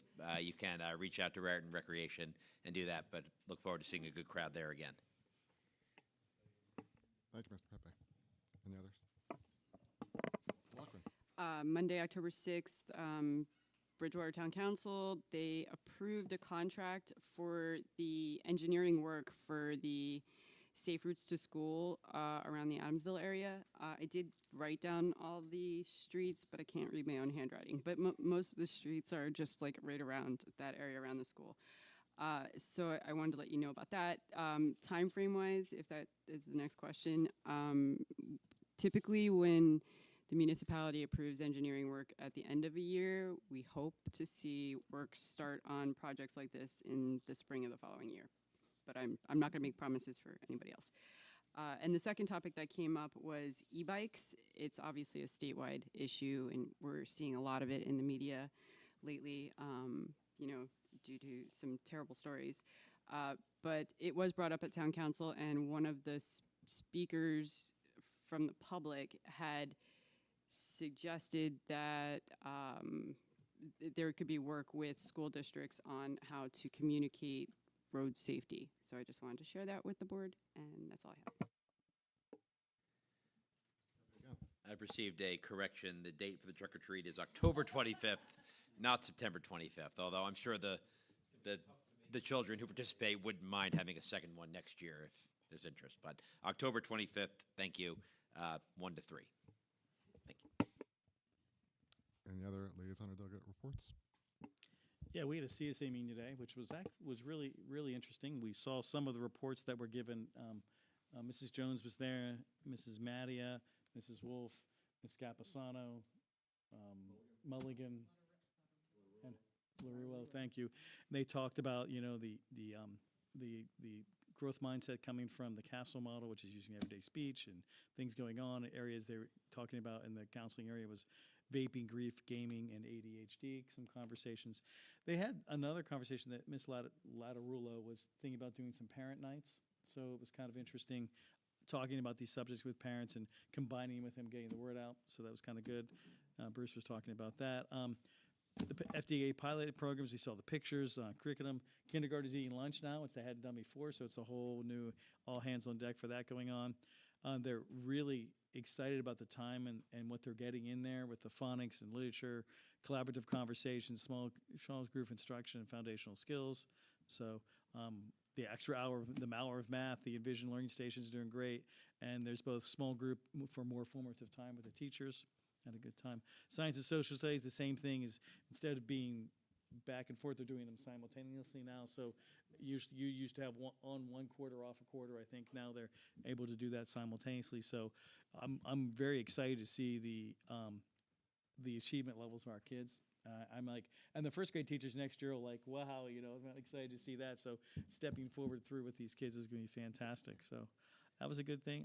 Mr. Beers presented and talked about some other items. They're selling blankets. We should have brought one. We got to put it up here for them up here. The blankets. So lots of very nice blankets. There was a raffle. We did not win. So, you know, but for a blanket when they came, it was a good meeting. So we had a good time. Also, workshop next week for everybody coming up. I want to kind of give a shout out to our administrators. This is the first time in 11 years we've had our staff administrators presenting at workshop, which I think is fantastic. Mr. Beers and Ms. Moran are talking about the referendum success and the pathway they use to pass it. And Dr. Fonder is on a panel of personnel hiring best practices and what else is the topic? Is that best practices, I think? Yeah, okay. And innovative past practices. And he's with a great group of people on there too, so it's kind of exciting. The bad part is one is at 2:30 on Tuesday, the other one's at 2:45, but they're on the same floor. So I know that. You're at 4:09, or you're at 4:12 and you're at 4:09, or vice versa. So you're going to do that. Say, could someone record one? I don't know if you're allowed to do that there. I'll leave you guys up to that. So I mean, so a lot of exciting things. The exhibit hall, there'll be food trucks there, and then I think you get different vendors. There's a free lunch ticket you can get for at the exhibit halls for that. I think, Kevin, have we got reception invitations by chance? Have you received any? Okay, sometimes, but there's usually receptions you can allow that afterwards. But there should be some great sessions and some information and enjoy. Having great speakers. And that's it. Yes, AJ, I'm trying to get you to go. You can come on down. It's a really good time. Tuesday is a good one. I like Tuesday. Just want to follow up on what Mr. Walker said about the Parent Wellness Night. I believe it's scheduled for October 28th. It's a live webinar on vaping. And there were a couple comments about how, I mean, it mostly affects middle school and high school age kids, but parents who have younger children might want to know this for either their nephews and nieces or for their future knowledge. So I hope that can be well attended. And I'm really happy that we're bringing back these parent wellness nights. I think it's really important. And I think they were talking about doing 4 this year, right? So I think that's great. And I appreciate Mrs. Latterulo, not an easy name for me to say, putting that back out there. So thank you. Any other liaison or delegate reports? Seeing none, we're going on to the open public comment section. Individuals in our groups are invited to present their concerns, comments, and requests to the Board of Education at this time for any matters. In accordance with board policy, members of the public are allotted 1 opportunity to address the board for a maximum of 5 minutes during this period of the meeting. Please be advised that a video recording of this meeting will be posted on the district's website, and we ask that you state your name and municipality of residence for the record as well. Thank you.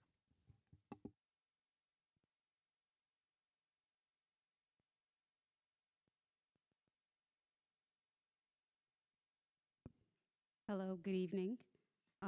My name is Leslie Chung, and I reside at 1139 Papin Road. I am here tonight because I actually came on the 30th, but I'm an administrator in West Orange High School, and I host a virtual event that ended, and I missed that meeting. So I'm here tonight on behalf of what happened to my child, who attends Hamilton Primary School. On September the 4th, my child was spit on. This happened in aftercare, and while I was appalled at what happened, it was my child who shared the information with me. At that time, it was late in the evening, and I hadn't received any communication from aftercare from what occurred or anything. I picked my daughter up, and we had a conversation, so I did follow up with an email. Ms. Smith did email me back that evening, and she called me the very next day. She corroborated what my child said, and not that I tried to water it down, but when I was talking to her what occurred, I asked maybe were you speaking closely to the student and some spittle got on you? And she said, no, Mom, it was hot too. As I was walking away and spit got on me. So just let that sit for a minute. Let someone spit on you. Like, let that sink in. It's pretty gross. As I said, I'm an administrator in my own district. Been an administrator since 2011. I did attendance and discipline. I'm still an administrator now, transition to school counseling and master scheduling and field testing of all that good stuff. However, that happened on September the 4th, which was a Thursday, I believe. No later than Monday, I get a phone call from aftercare that my child was hit. She's walking to the car, and I just said by chance, was it by the same student? Yes, Mommy. So at that time, I was livid. I have to say that I looked at the code of conduct. I actually helped write my code of conduct, and expectorating on another student at the high school level is taken very seriously. This is not only an assault. I did not go to Bridgewater Police Department. I'm not trying to say that a book should be thrown at the child. However, my child is in 2nd grade. This child is in 1st grade. You do know by kindergarten and even 1st grade, it is not acceptable to spit on a pear. I said that I was more than available to come in, meet with the parents. I will leave my building, which I run, to come down and assist and support whatever happens or needed to happen to speak with the parents, make myself available. Like I said, I did attendance and discipline. I understand that, you know, things are confidential. I get that. However, when I went to the code of conduct to see the levels of infraction, my request here tonight, this evening, is that while I was told that this rarely occurs, it occurs more so in self-inclusion classes, you know, I didn't care about that. I'm here tonight on my child. As you could see, I'm a woman of color. I was told, and my child did say that this wasn't racially charged. I was very happy about that. But there aren't many students that look like my baby in school. I'm very happy to say that when I speak to my child and she still says the best part of her day is aftercare. I'm very happy about that. And I'm not trying to bash Kevin or Miss Smith. They were very appropriate with me on the phone. Kevin followed up. He did his due diligence to ask me specific questions. And it wasn't until when the second infraction happened that I was led to believe that something more happened. But on that initial conversation, what happened to my child, me being told that, oh, a loss of, I guess privileges and like a good talking to was not acceptable. As a parent, I'm an administrator. I believe that this really needs to be a part of your code of conduct. It is at the high school level in my district. I probably should have done my due diligence to look at the Bridgewater Raritan High School student handbook, but I'm asking tonight for this to be incorporated into the handbook here so that a parent like me, who again goes to student conduct, the handbook, I was not able to ascertain what infraction this child received. And again, I was not asking for the book to be thrown at a child. However, I believe that some sort of removal from aftercare for a week, for 3 days, something. But the very next day when my child interacted with this student, she was hit. That is not acceptable. I understand my time's up. Thank you.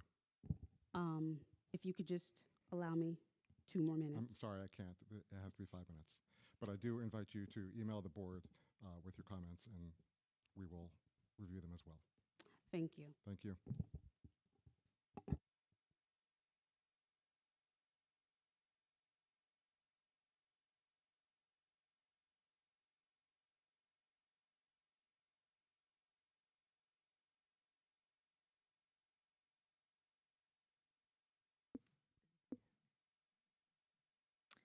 So my name is Margarita Yosifakis. I came to last month's BOE meeting and I spoke about hosting an exchange student and asking the district to change their policy about allowing exchange students.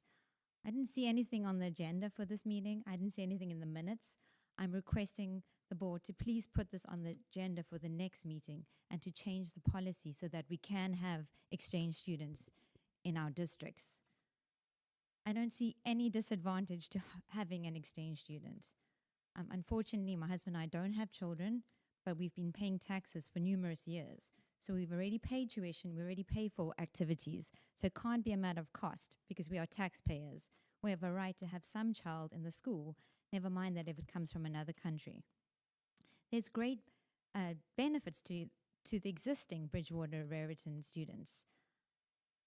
The current students learn culture of another country. There's mutual understanding between Americans and people of other countries. And these days, the world is more globalized.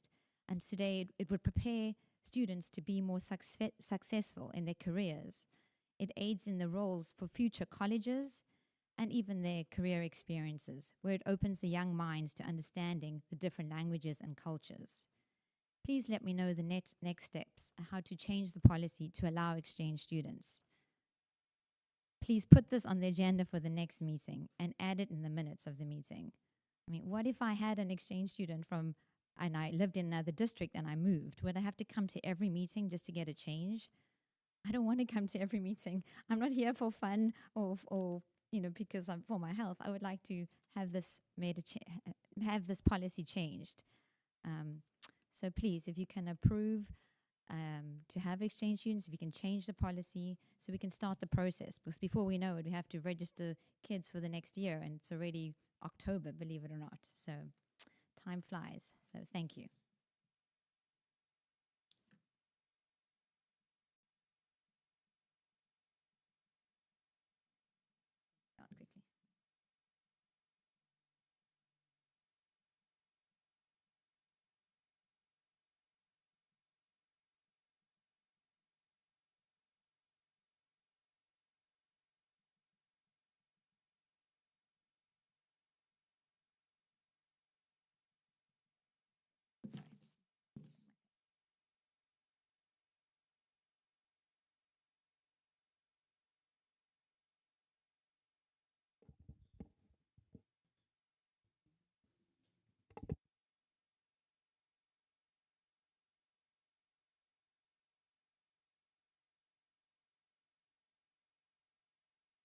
My name is Chris. I live in Bridgewater.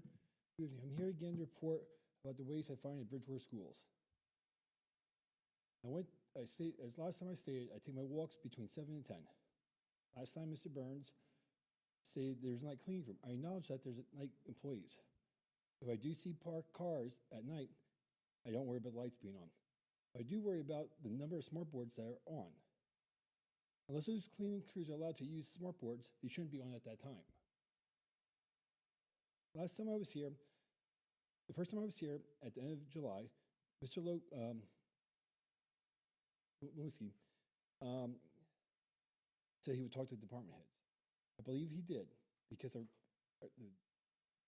reported that teachers had left their smart boards on from the end of school to the July 29th meeting.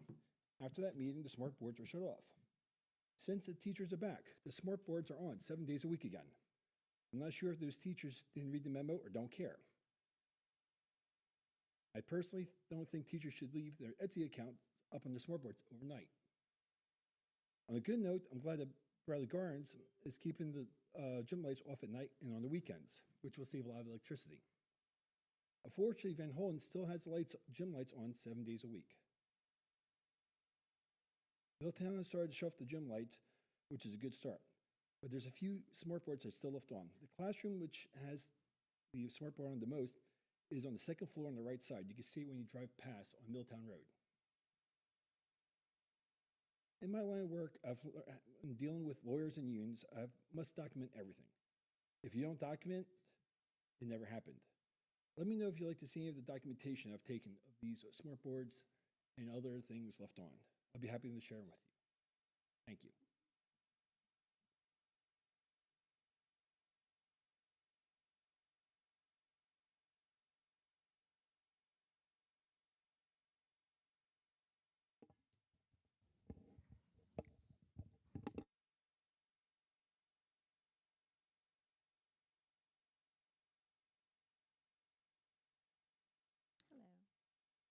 I'm Michelle Hahn. I live in Bridgewater.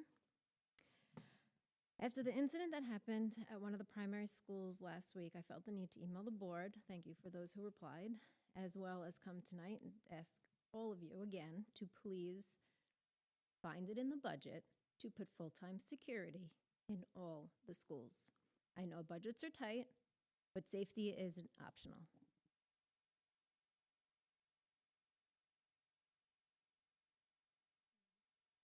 You find it appropriate to have security here for your meeting. I think our kids are just a bit more important. And if something were to happen at any of the schools, let's hope it doesn't, and it's not something that Bridgewater ever has to worry about. But if something were to happen, and last week's incident was more severe, it would be on all of you.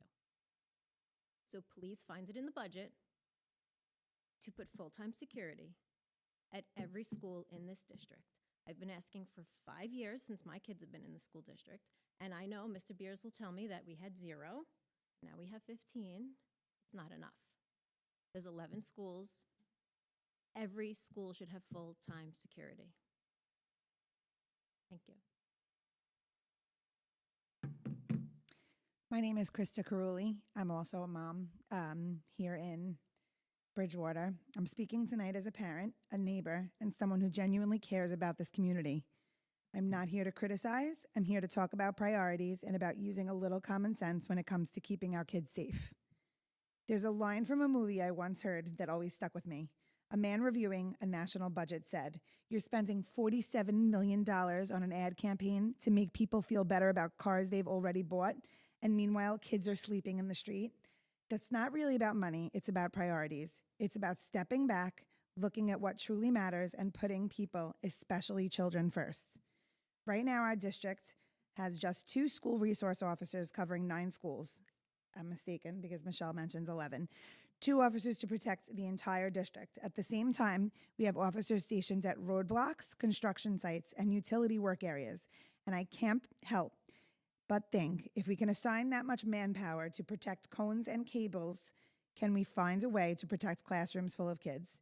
It's not about blame, it's about balance.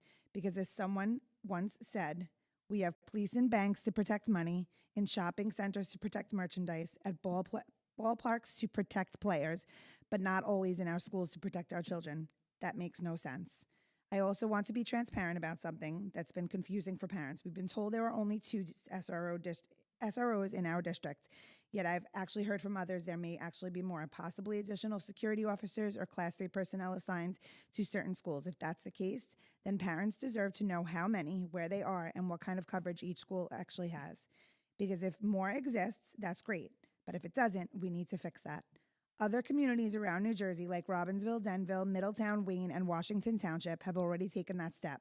They've added armed, trained officers inside their schools, not because they live in fear, but because they understand that preparation is protection. Even in my own family, a relative's church parish recently hired armed security because some parishioners didn't feel safe during services. Think about that. Even a place of worship, a place built on peace and faith, realize that safety now requires presence and planning. Here in Bridgewater Raritan, we pride ourselves on being a strong, caring community. We volunteer, we show up, we give back. We do it for each other, and we do it for our kids. This isn't about politics or optics. It's simply about protecting what matters most. We don't need to reinvent the wheel. We just need to look at the numbers, look at our hearts, and ask the simple question, are we doing enough? Because at the end of the day, it shouldn't take a tragedy or a headline for us to realize that every school deserves a consistent, visible police presence, not rotating coverage, not maybe today, every single day. Let's make that a priority, not as a reaction, but as a reflection of who we are as a community. Thank you.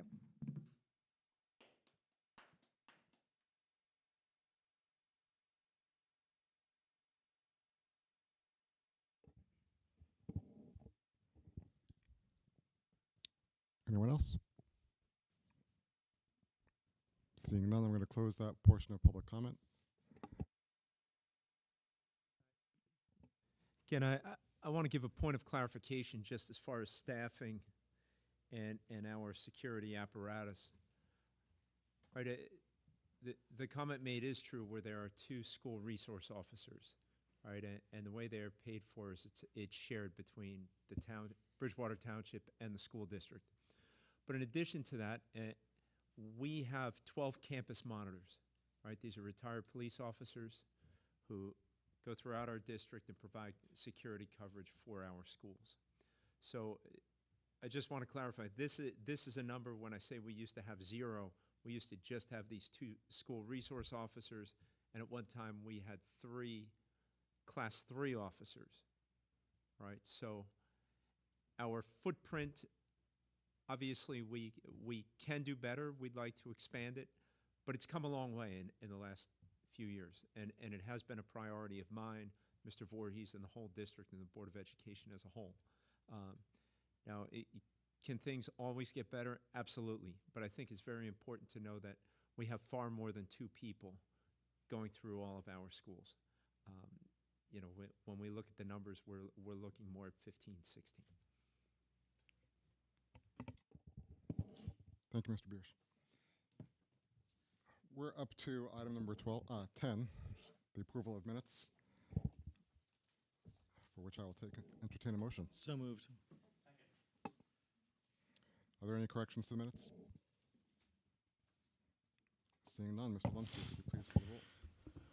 Mr. Lee. Yes. Ms. Sasuna. Yes. Mr. Joshi. Yes. Ms. Lochran. Yes. Dr. Lee.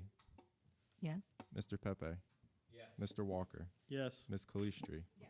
Mr. Singer. Yes, the motion passes. We're up to our action items. First is Personnel 2614 through Personnel 2616. So moved. Any questions?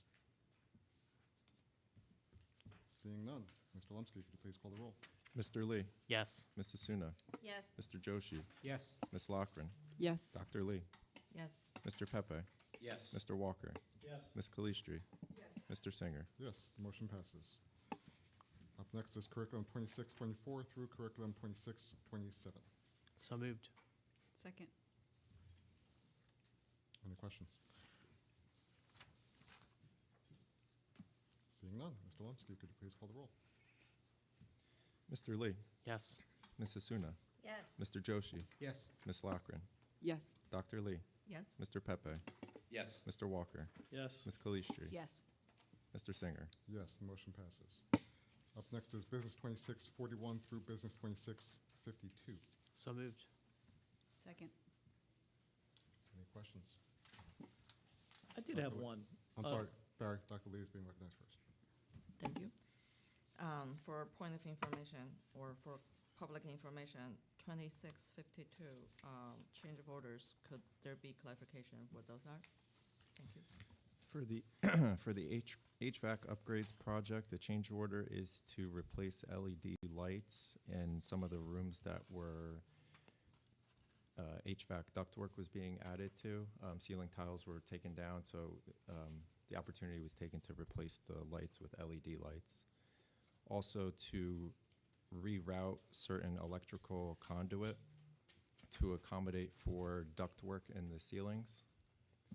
And for the middle school addition project, this was to add new locking mechanisms to the faculty restrooms that were renovated. Mr. Walker? Okay. Anyone else have any questions? Mr. Lumpke, I have a question on on the bills list. Because our hotels for a workshop are on that, do we need to invoke the doctrine of necessity? Should we just do it for fun and make sure that we're covered? Yeah, you could do that. Okay, so then for Business 2643, we're going to invoke the doctrine of necessity, which is what a board does when they're voting on something that directly impacts them. In this case, as the majority of the board is going to workshop next week and are staying down there, on the bills list is the cost of our hotels. So in order for us to approve it, we have to invoke the doctrine of necessity. It has so been invoked. The only other thing I'd like to say is thank you to the Van Holten PTO for their donations for class trips and posters and supply packaging for posters, and to Hillside PTO for their new microphone system and soundboard, which I'm sure will help the students in the drama club. So thank you to our PTOs for supporting our schools, and we appreciate it. With that, Mr. Lumsky, could you please call the roll? Mr. Lee. Yes. Ms. Hasuna. Yes. Mr. Joshi. Yes. Ms. Lochran. Yes. Dr. Lee. Yes. Mr. Pepe. Yes. Mr. Walker. Yes. Ms. Calistri. Yes. Mr. Singer. Yes, the motion passes. Up next is Special Services 2611 and through Special Services 2613. So moved. Second. Any questions? Seeing none, Mr. Lumsky, could you please call the roll? Mr. Lee. Yes. Ms. Hasuna. Yes. Mr. Joshi. Yes. Ms. Lochran. Yes. Dr. Lee. Yes. Mr. Pepe. Yes. Mr. Walker. Abstain on SS 2611, yes on 12 and 13. Ms. Calistri. Yes. Mr. Singer. Yes, the motion passes. Up next is other 2605 and other 2606. So moved. Second. Questions? We'll have to go into closed session if we have any, so do we have any? Seeing none, Mr. Lumsky, could you please call the roll? Mr. Lee. Yes. Ms. Hasuna. Yes. Mr. Joshi. Yes. Ms. Lochran. Yes to 05, and I will recuse myself from 06. Dr. Lee. Yes. Mr. Pepe. Yes. Mr. Walker. Yes. Ms. Calistri. Yes. Mr. Singer. Yes, motion passes. Finally, we're up to policy 2607 and 2608. So moved. Second. Any questions? Ms. Hasuna? Just a comment, because we discussed it in committee. Dr. Jones, if you can just mention, we brought up why the Holocaust wasn't included in that policy, just so everyone knows we didn't miss it. But I don't remember the policy number. Give me 1 second. 2607? 2607. Oh, sorry, 2422. 2422 is what we're voting on. All right, I have it. But it's So in the there was a policy. question when we were reviewing this during academic committee about like if all the statutes are in there, why the Holocaust one wasn't in there, the Holocaust education, and actually Amistad as well, and climate change, as it turns out. And the reason that the Holocaust education and Amistad were not in there is because they're in policy 2260 by statute, and then they are going to be adding climate change to 2422. So, yep. Dr. Lee. About 24, 22, I feel like, I wonder, how did our curriculum development has been working? How did our curriculum development work in the past? This policy, I see that was first introduced in 2015, but we had curriculum before that, and I think I trust that they're all according to law.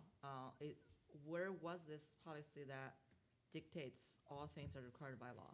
Or do we need a policy to actually do so? So what we're required to do when we revise curriculum is we have to implement the state standards and then anything that involves a state statute, those two things. And sometimes a statute is specific to a certain content area, like there are some that are specific to health and PE, like accident and fire prevention. It requires regular courses of instruction in this. So there are some that are in certain courses that it's taught that would be through health and PE, and then there are other ones such as climate change, which is something that's just integrated across the curriculum at multiple levels. What this was originally, this policy, it was named a different policy. It was the Comprehensive Health and Physical Education Policy, because almost every statute that they had was in health and PE. And I guess at some point then when they came up with new statutes that were approved, and in this case it really was, I know we said it before, the Asian American Pacific Islander history and contributions. So they wanted to be able to say that you also are required to have this statute. So I guess at that point they decided, okay, we're going to add it to this other policy with the whole list of statutes, but we can no longer now call this the Comprehensive Health and Physical Education Policy, because really what it is a policy that says, here are all the statutes that you are required by law to integrate into the curriculum in the same way you do the standards. You are correct that we would be doing this anyway, Lucy, because we're required to, and they check with CUSAC, but this is it's another one of the policies that protects us, that says, you know, we're doing all the things with curriculum that we're supposed to be doing. That's why the question came up about Holocaust education in Amistad, because it was like, okay, well, why would these two not be in it? But the reason why is because they are actually captured in another policy. So that's why. So that's why I feel like I wonder if this policy is necessary, first of all, or if it helps, then would it need to be more comprehensive? Looks like it's not a full list of mandated, requirement. Depends on which direction we're going. Well, I personally would like to, I do like them all on one list, because then we don't have to look on the state website all the time to make sure that we're actually implementing the things that we're legally required to implement. And I think it's important also for our district, for parents, whomever, administrators, to be able to look it up and say, okay, here are all the statutes. It is a comprehensive list. Like I said, the two that are not on it are captured in another policy, and then climate change is something that they're going to be adding to it. And I suppose the catch-all right now is, and any other statutory or administrative codes. So I suppose they could add more specific things to it if they wanted to, but I mean, we already have the policy, it exists. The change here is just really the title of it, and they took out anything that's just refers to the policy as being comprehensive health and physical education. So that's, Yeah. So if the preference from our administration to go with this policy is to actually use it as a comprehensive list of it, then I guess its current form hasn't been there. So maybe we refer to the committee or table at another time, so that we make sure it is a comprehensive list. I called Strauss Esme, and so it is, and we compared it ourselves. Well, I did, to the New Jersey statutes that are. It's on the website. I mean, we know these are,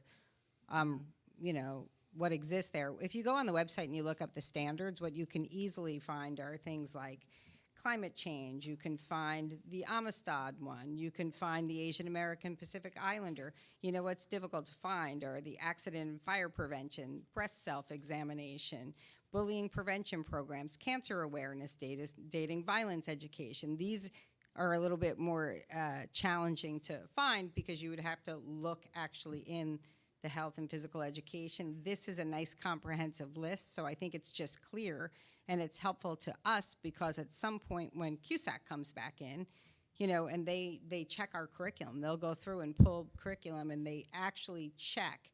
We have to code in there the statutes so that they can ensure that we actually are following law and we have them. So, I mean, you know, Lyme disease prevention, all these things. It's a nice comprehensive list, so.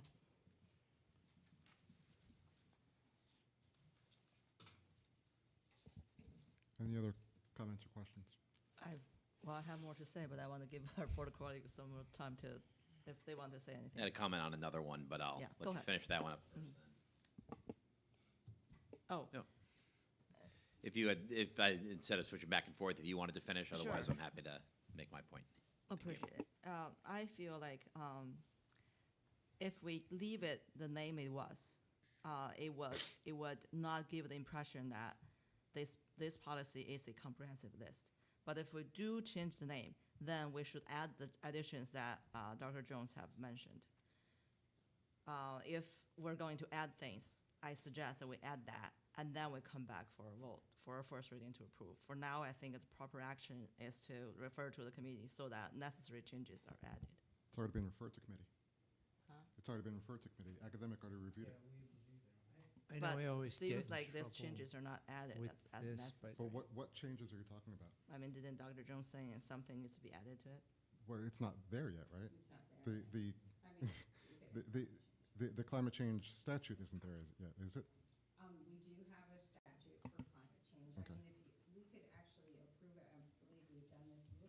I believe we've done this in the past where we go through first reading, and if you want me to add the climate change to this, I could add climate change to it.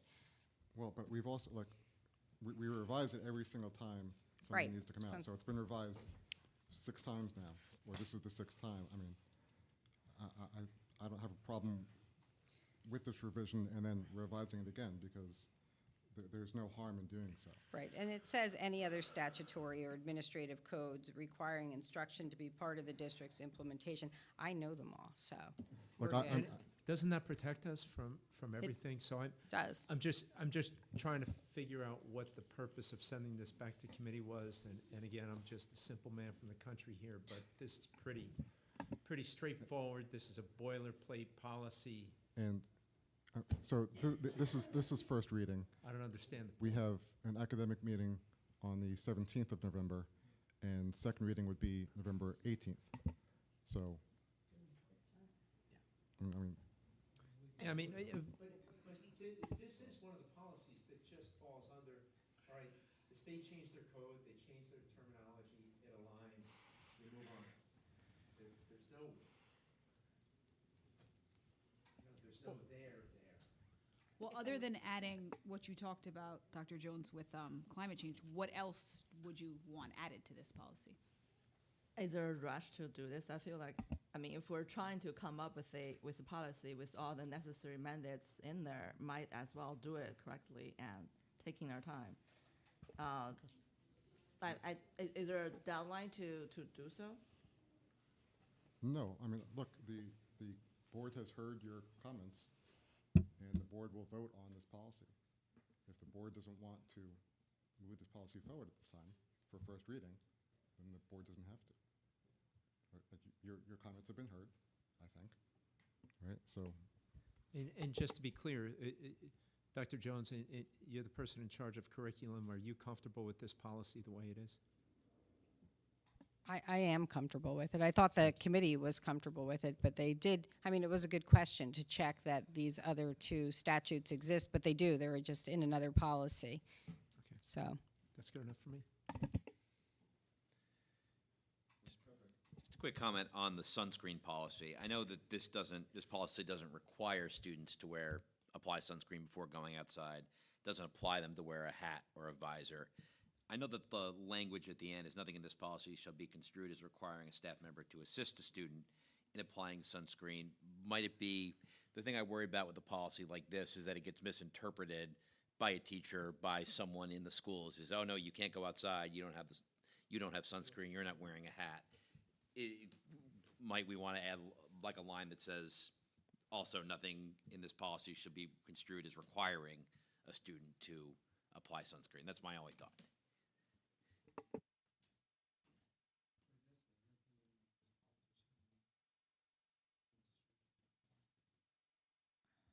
Right, that's, I mean, that line is about a staff member applying the sunscreen, not like students apply, and I think that gets to like a slightly different issue. I just want to make sure we don't stop anyone from going outside on field day because their parents don't want them to wear sunscreen. My sense is that that probably wouldn't happen at the school level, so I'll certainly vote for this. Just tossing it out there as food for thought. The other thing we could do, Mike, is make sure we're really clear with principals and with the school nurses that everybody's aware. Yeah. Yes. Any other questions or comments? Dr. Lee? I have a little more comment about 24-22. So in that new policy language, there's paragraph 25, Asian American Pacific Islander history contribution in the curriculum. What's our current status of that portion of instruction? Do you mean, is it integrated already? Yes, what's the because status of it probably came out in, I might get this wrong, 2020, I think. I have to look it up. But no, as soon as we get the statutes, we implement them when we're writing curriculum. So it's integrated across the curriculum. So it's at multiple grade levels and mostly through social studies classes. But it's integrated in there. Yep. So paragraph 25 is already in our curriculum. We don't, adopting this policy doesn't put strain on how we do our teaching or curriculum at this point. Right. It's not doing anything to how we teach our curriculum or write our curriculum. What it does is, I don't know actually whether in CUSAC they also pull policies and look at them to make sure that we're meeting the requirements. This is what this is for. Right. Policy is mandated because of CUSAC requirements. Yep. Yep.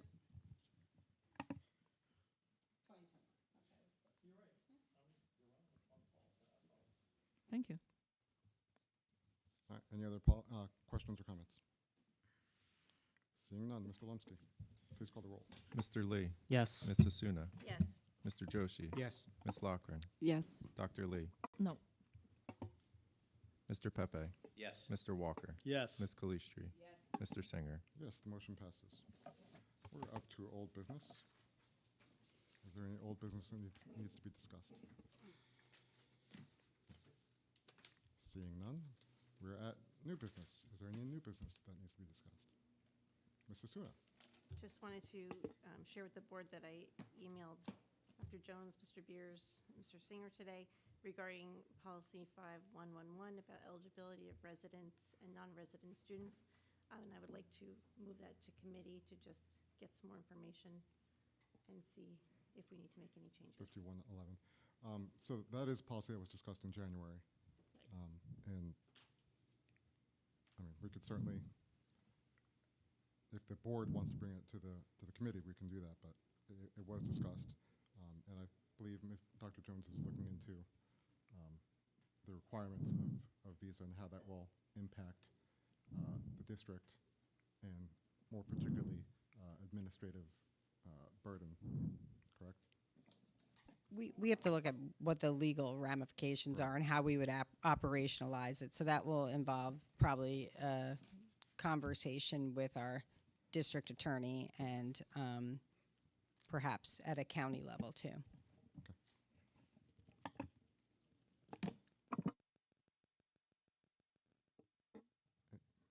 So I don't know. I mean, I understand, but I think administration's looking into it right now is what we can say about that. Is there any other new business? Seeing none, are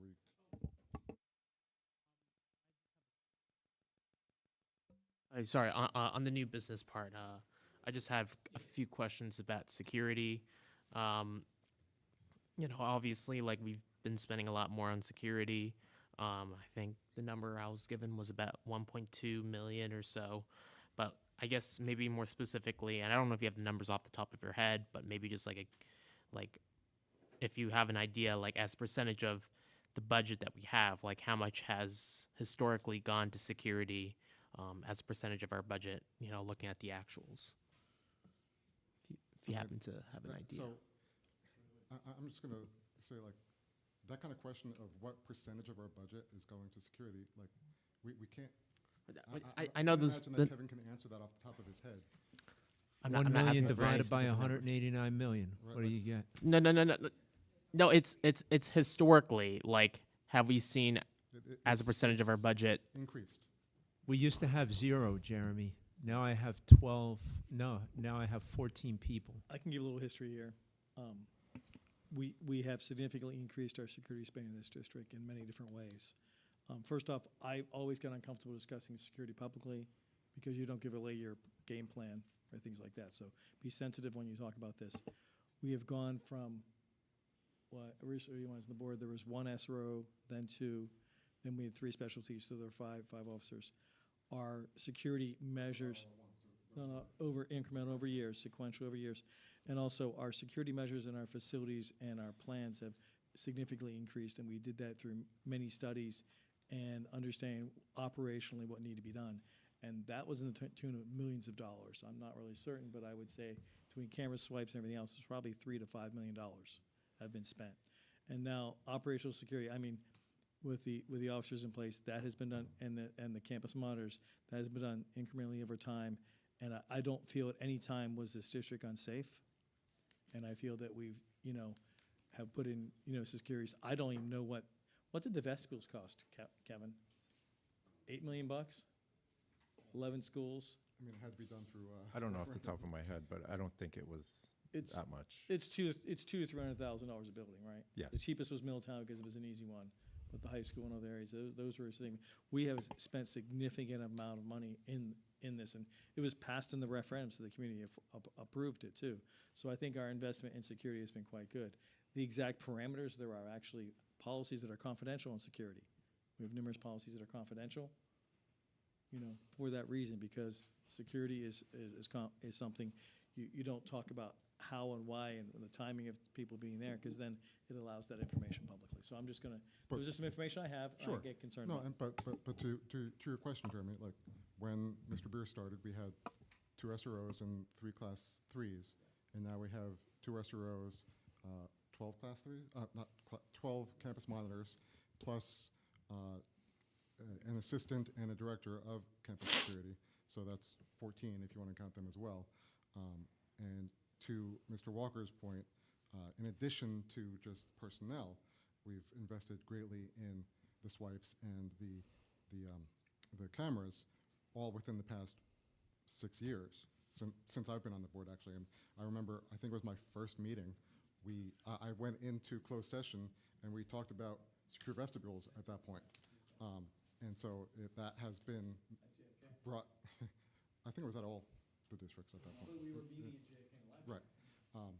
And so that has become reality thanks to this referendum, and now all of our schools have those secure vestibules. So, like, just giving you that information there. And can I just cut to the chase? I mean, I think it would be easier if we just cut to the chase and, like, what's the question we're really asking, right? Talking about how much we spend and what's the cost. Like, what's the question? What are we getting at here?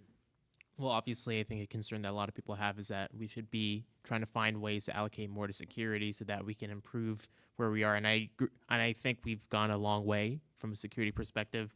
And I guess for me, it's just about figuring out and better understanding how we're allocating our resources towards security and how we can make sure our schools are safe. I think there's no one specific question. But I did have another question, though. Can I just follow up on that one point? Okay. Because I know this was a bone of contention. Right? Budget season is coming up soon.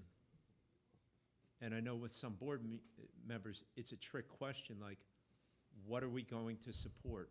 What's the tax levy? What's this? What do we want in the budget? What does that cost? And we have to engage in those conversations where We can't say we want all these things in the budget and then we vote no on the budget. Because then we don't want those things in the budget if we're going to vote no.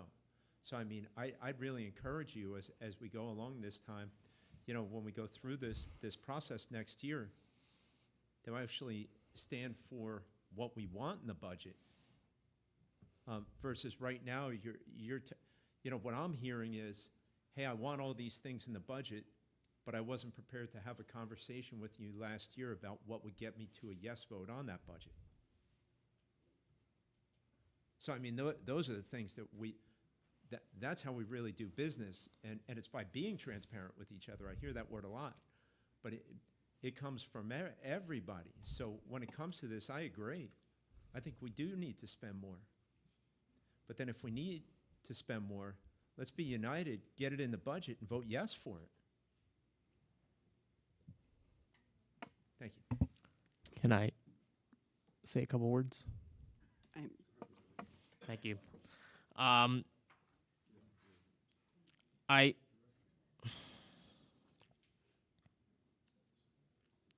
always going to look out for the interests of our taxpayers, I think, at the end of the day. I just want to make sure that people understand that. But, you know, I think we're pigging back to something that happened many, many months ago, you know, back when we approved the budget before. And I think we should move forward from that, and we should think about the next year. I don't think it's worth trying to note that I voted a certain way and that's why I don't support these. I absolutely support a lot of the initiatives that are going on in our schools. But I also need to keep in mind the fact that I have taxpayers in our community that I need to be advocating for, and that's something that's very important for me, is trying to fight to make sure that our taxes are continuing to stay low. But beyond that, I just had another question. From what I know, we can move around portions of the budget from areas of the budget that have amounts and kind of move them between each other. So is there a possibility to, I guess, move different portions of the budget around to allocate a little more to security? Maybe it's one extra guard or it's some other measures in place. It's just a thought. Thank you, and I'm not prepared to comment on that at this point.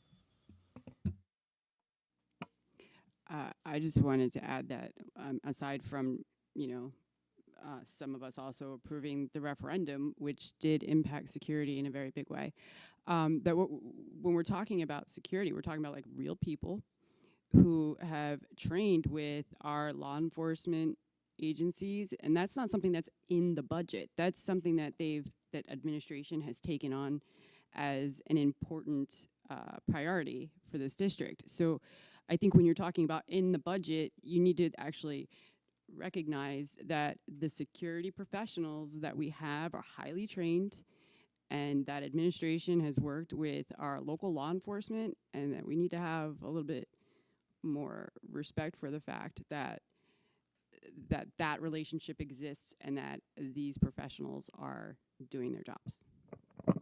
I just want to say one thing. I'll just say, I did not disrespect anybody. If it came off that way, I apologize. But I'm simply focused on figuring out if there's a solution to finding a way to spend a little more on security if there's room in the budget, because obviously this is something that people care about. That's all I'm talking about. I'm not disparaging anyone. I'm not trying to say anything disrespectful towards anybody, including our police and our security guards. I just have a couple quick comments. One, you know, our administration has prepared a budget that is considerate and makes sure that they've done what they can for our security needs. You know, we've had discussions before about adding additional campus monitors. I know that that's something that Mr. Beers is going to continue to consider. I don't think there is a right number or a right percentage of our budget that to address security, because it's whatever can be done. Like you know, there's no magic number in that way. And I also want to say that I think all of us look out for the interests of our stakeholders and our taxpayers. I mean, all of us pay taxes, and we're very cognizant of the impact that our budgets and have on our community. We're here in order to make sure that the funds are used efficiently and correctly, and switching budget in the middle of the year might not be the most effective way of doing that. But that being said, I mean, I think that Mr. Beers has heard the concerns, both from outside the board and inside the board in that regard, and we'll take that under advisement. Thank you. And Mike Voorhees and I, as well as Ted Lewis, have discussed this. I think what would be beneficial is we could have it wouldn't be in public session, but definitely a briefing on the board on our security operations, things like that, because there are things that we can't share with the public. And then really chart out, our course, et cetera, as we prep for the budget. And then two, we're looking at December or January. No, I'm sorry. We're looking at January, where we can give a public presentation, about our security operation, what we do, and the tasks we take on and the people that we have here. And look, when we look back, I know I'm getting sentimental here, but this was a courageous act by the Board of Ed, and I know there's a lot of people at this table who stuck with the plan we created, and we were under political fire. I mean, like no other time that I was here. We were under political fire, not because of anything we did wrong, just because we were being attacked for not agreeing with a politician. So with that, the courage it took to put this in place, and the people we were able to hire, the expertise we have, I mean, I could tell you we're in a much better place than we were 4 or 5 years ago, and we're going to continue to work to get better. And I appreciate everyone's assistance with that. And I do think it would be beneficial to have the closed session meeting, and really I could get Mike and Ted here, and we could have that discussion. I think it might be worthwhile to wait until January, just because we know we have an election in a few weeks. If there is anyone new seated, if there's not anyone new seated, then we can go ahead and have that in December. But I wouldn't want to have to do it twice if there are new members. Can you refresh my memory? Didn't you bring all the security officers to a meeting? I remember you had them all. I forget when that was. Yeah, they all. 2 years ago. I thought we had this conversation once before too. Yeah, that's what I was going to say.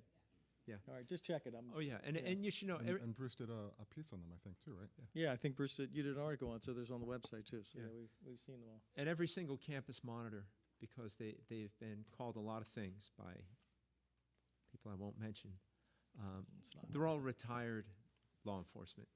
Well, all of them were ranking officials, and it's from local PD to state troopers, et cetera. So we have quite a diversity of experience, et cetera, and it really makes it's helped our schools in a profound way, and I think that meeting would be beneficial for the Board of Ed, and then a public one. So I'll stop talking.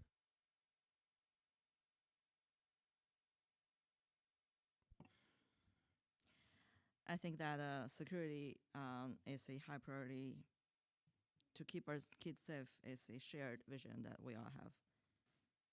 I think from the public comment today, one thing resonated with me, that is constant, visible police coverage or security coverage, if I would say, use the word security.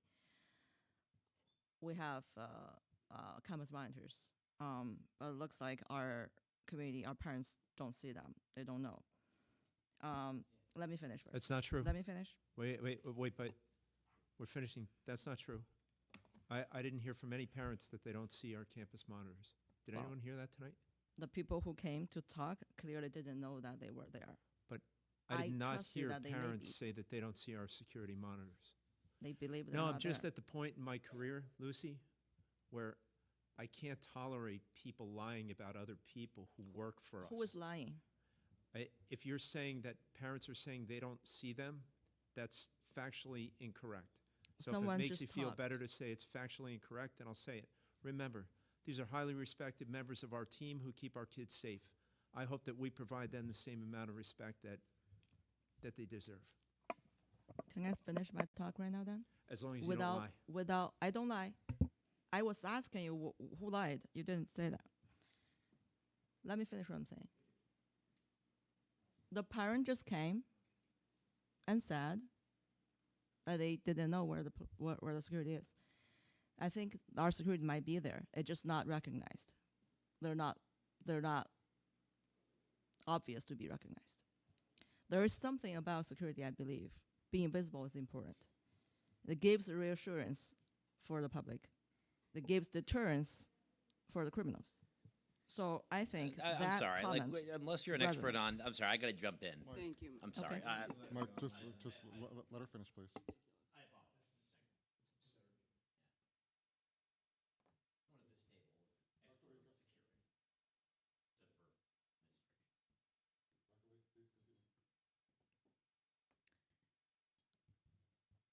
I'm finished. Mrs. Lockman. Mr. Beers, there was a comment made where somebody had said that parents should know where every security officer is, and in the past you have told us the reason why that's not good security protocol. Could you please elaborate on it briefly? Sure. I'm sorry. Sure. The last thing we want to do as an organization is telegraph where our people are on a provided day, and that's why we do move people around. There are different locations at a given part because we could only imagine from a security standpoint. We've got people far more experienced than me. If you're standing at the same place every day, it's pretty easy for someone to circumvent your security operation. But if you move around and you're on the facility, but you're at a different location, that kind of keeps people on their toes, and they do it. And I just have to say that as far as our security, they do have, they're clearly identified, black shirts, jackets, everything. I'm going to defend them because our schools are far safer because of them. Do I agree that we need more of them? Yes. But I think we need to be very careful not to jump to a conclusion, because I can tell you I heard from a couple of people who may have had an issue, but I don't hear from a groundswell of folks that there's no security present, because we know that's factually incorrect. I'm done with comments. I'm not going back and forth. Mr. Pepe, did you have something you wanted to say? No, thank you. I apologize for interrupting. Motion to adjourn. Second.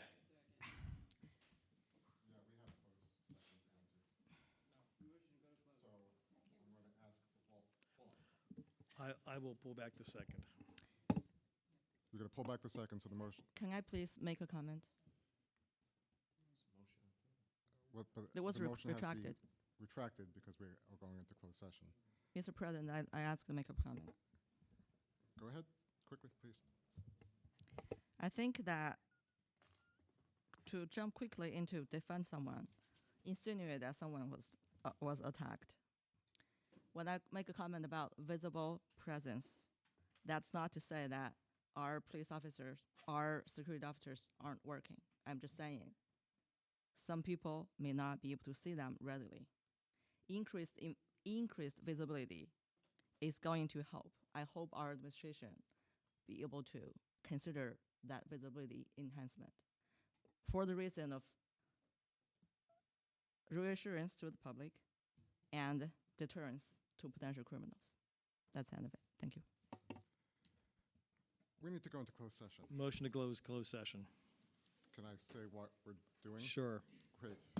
Whereas discussion by the board is required on matters that are exceptions to the requirement that a public body hold its meetings in public, and whereas the topics for discussion are superintendent evaluation, whereas it is expected that the details of the discussion may be made public as soon as the issues may be acted upon publicly, be resolved that the board enters into the closed session at this time. Mr. Walker, say move. So moved. Second? All in favor? Aye. Anyone opposed? We're in closed. We will not be taking any action when we return from closed other than to adjourn the meeting. Thank you all. I don't know.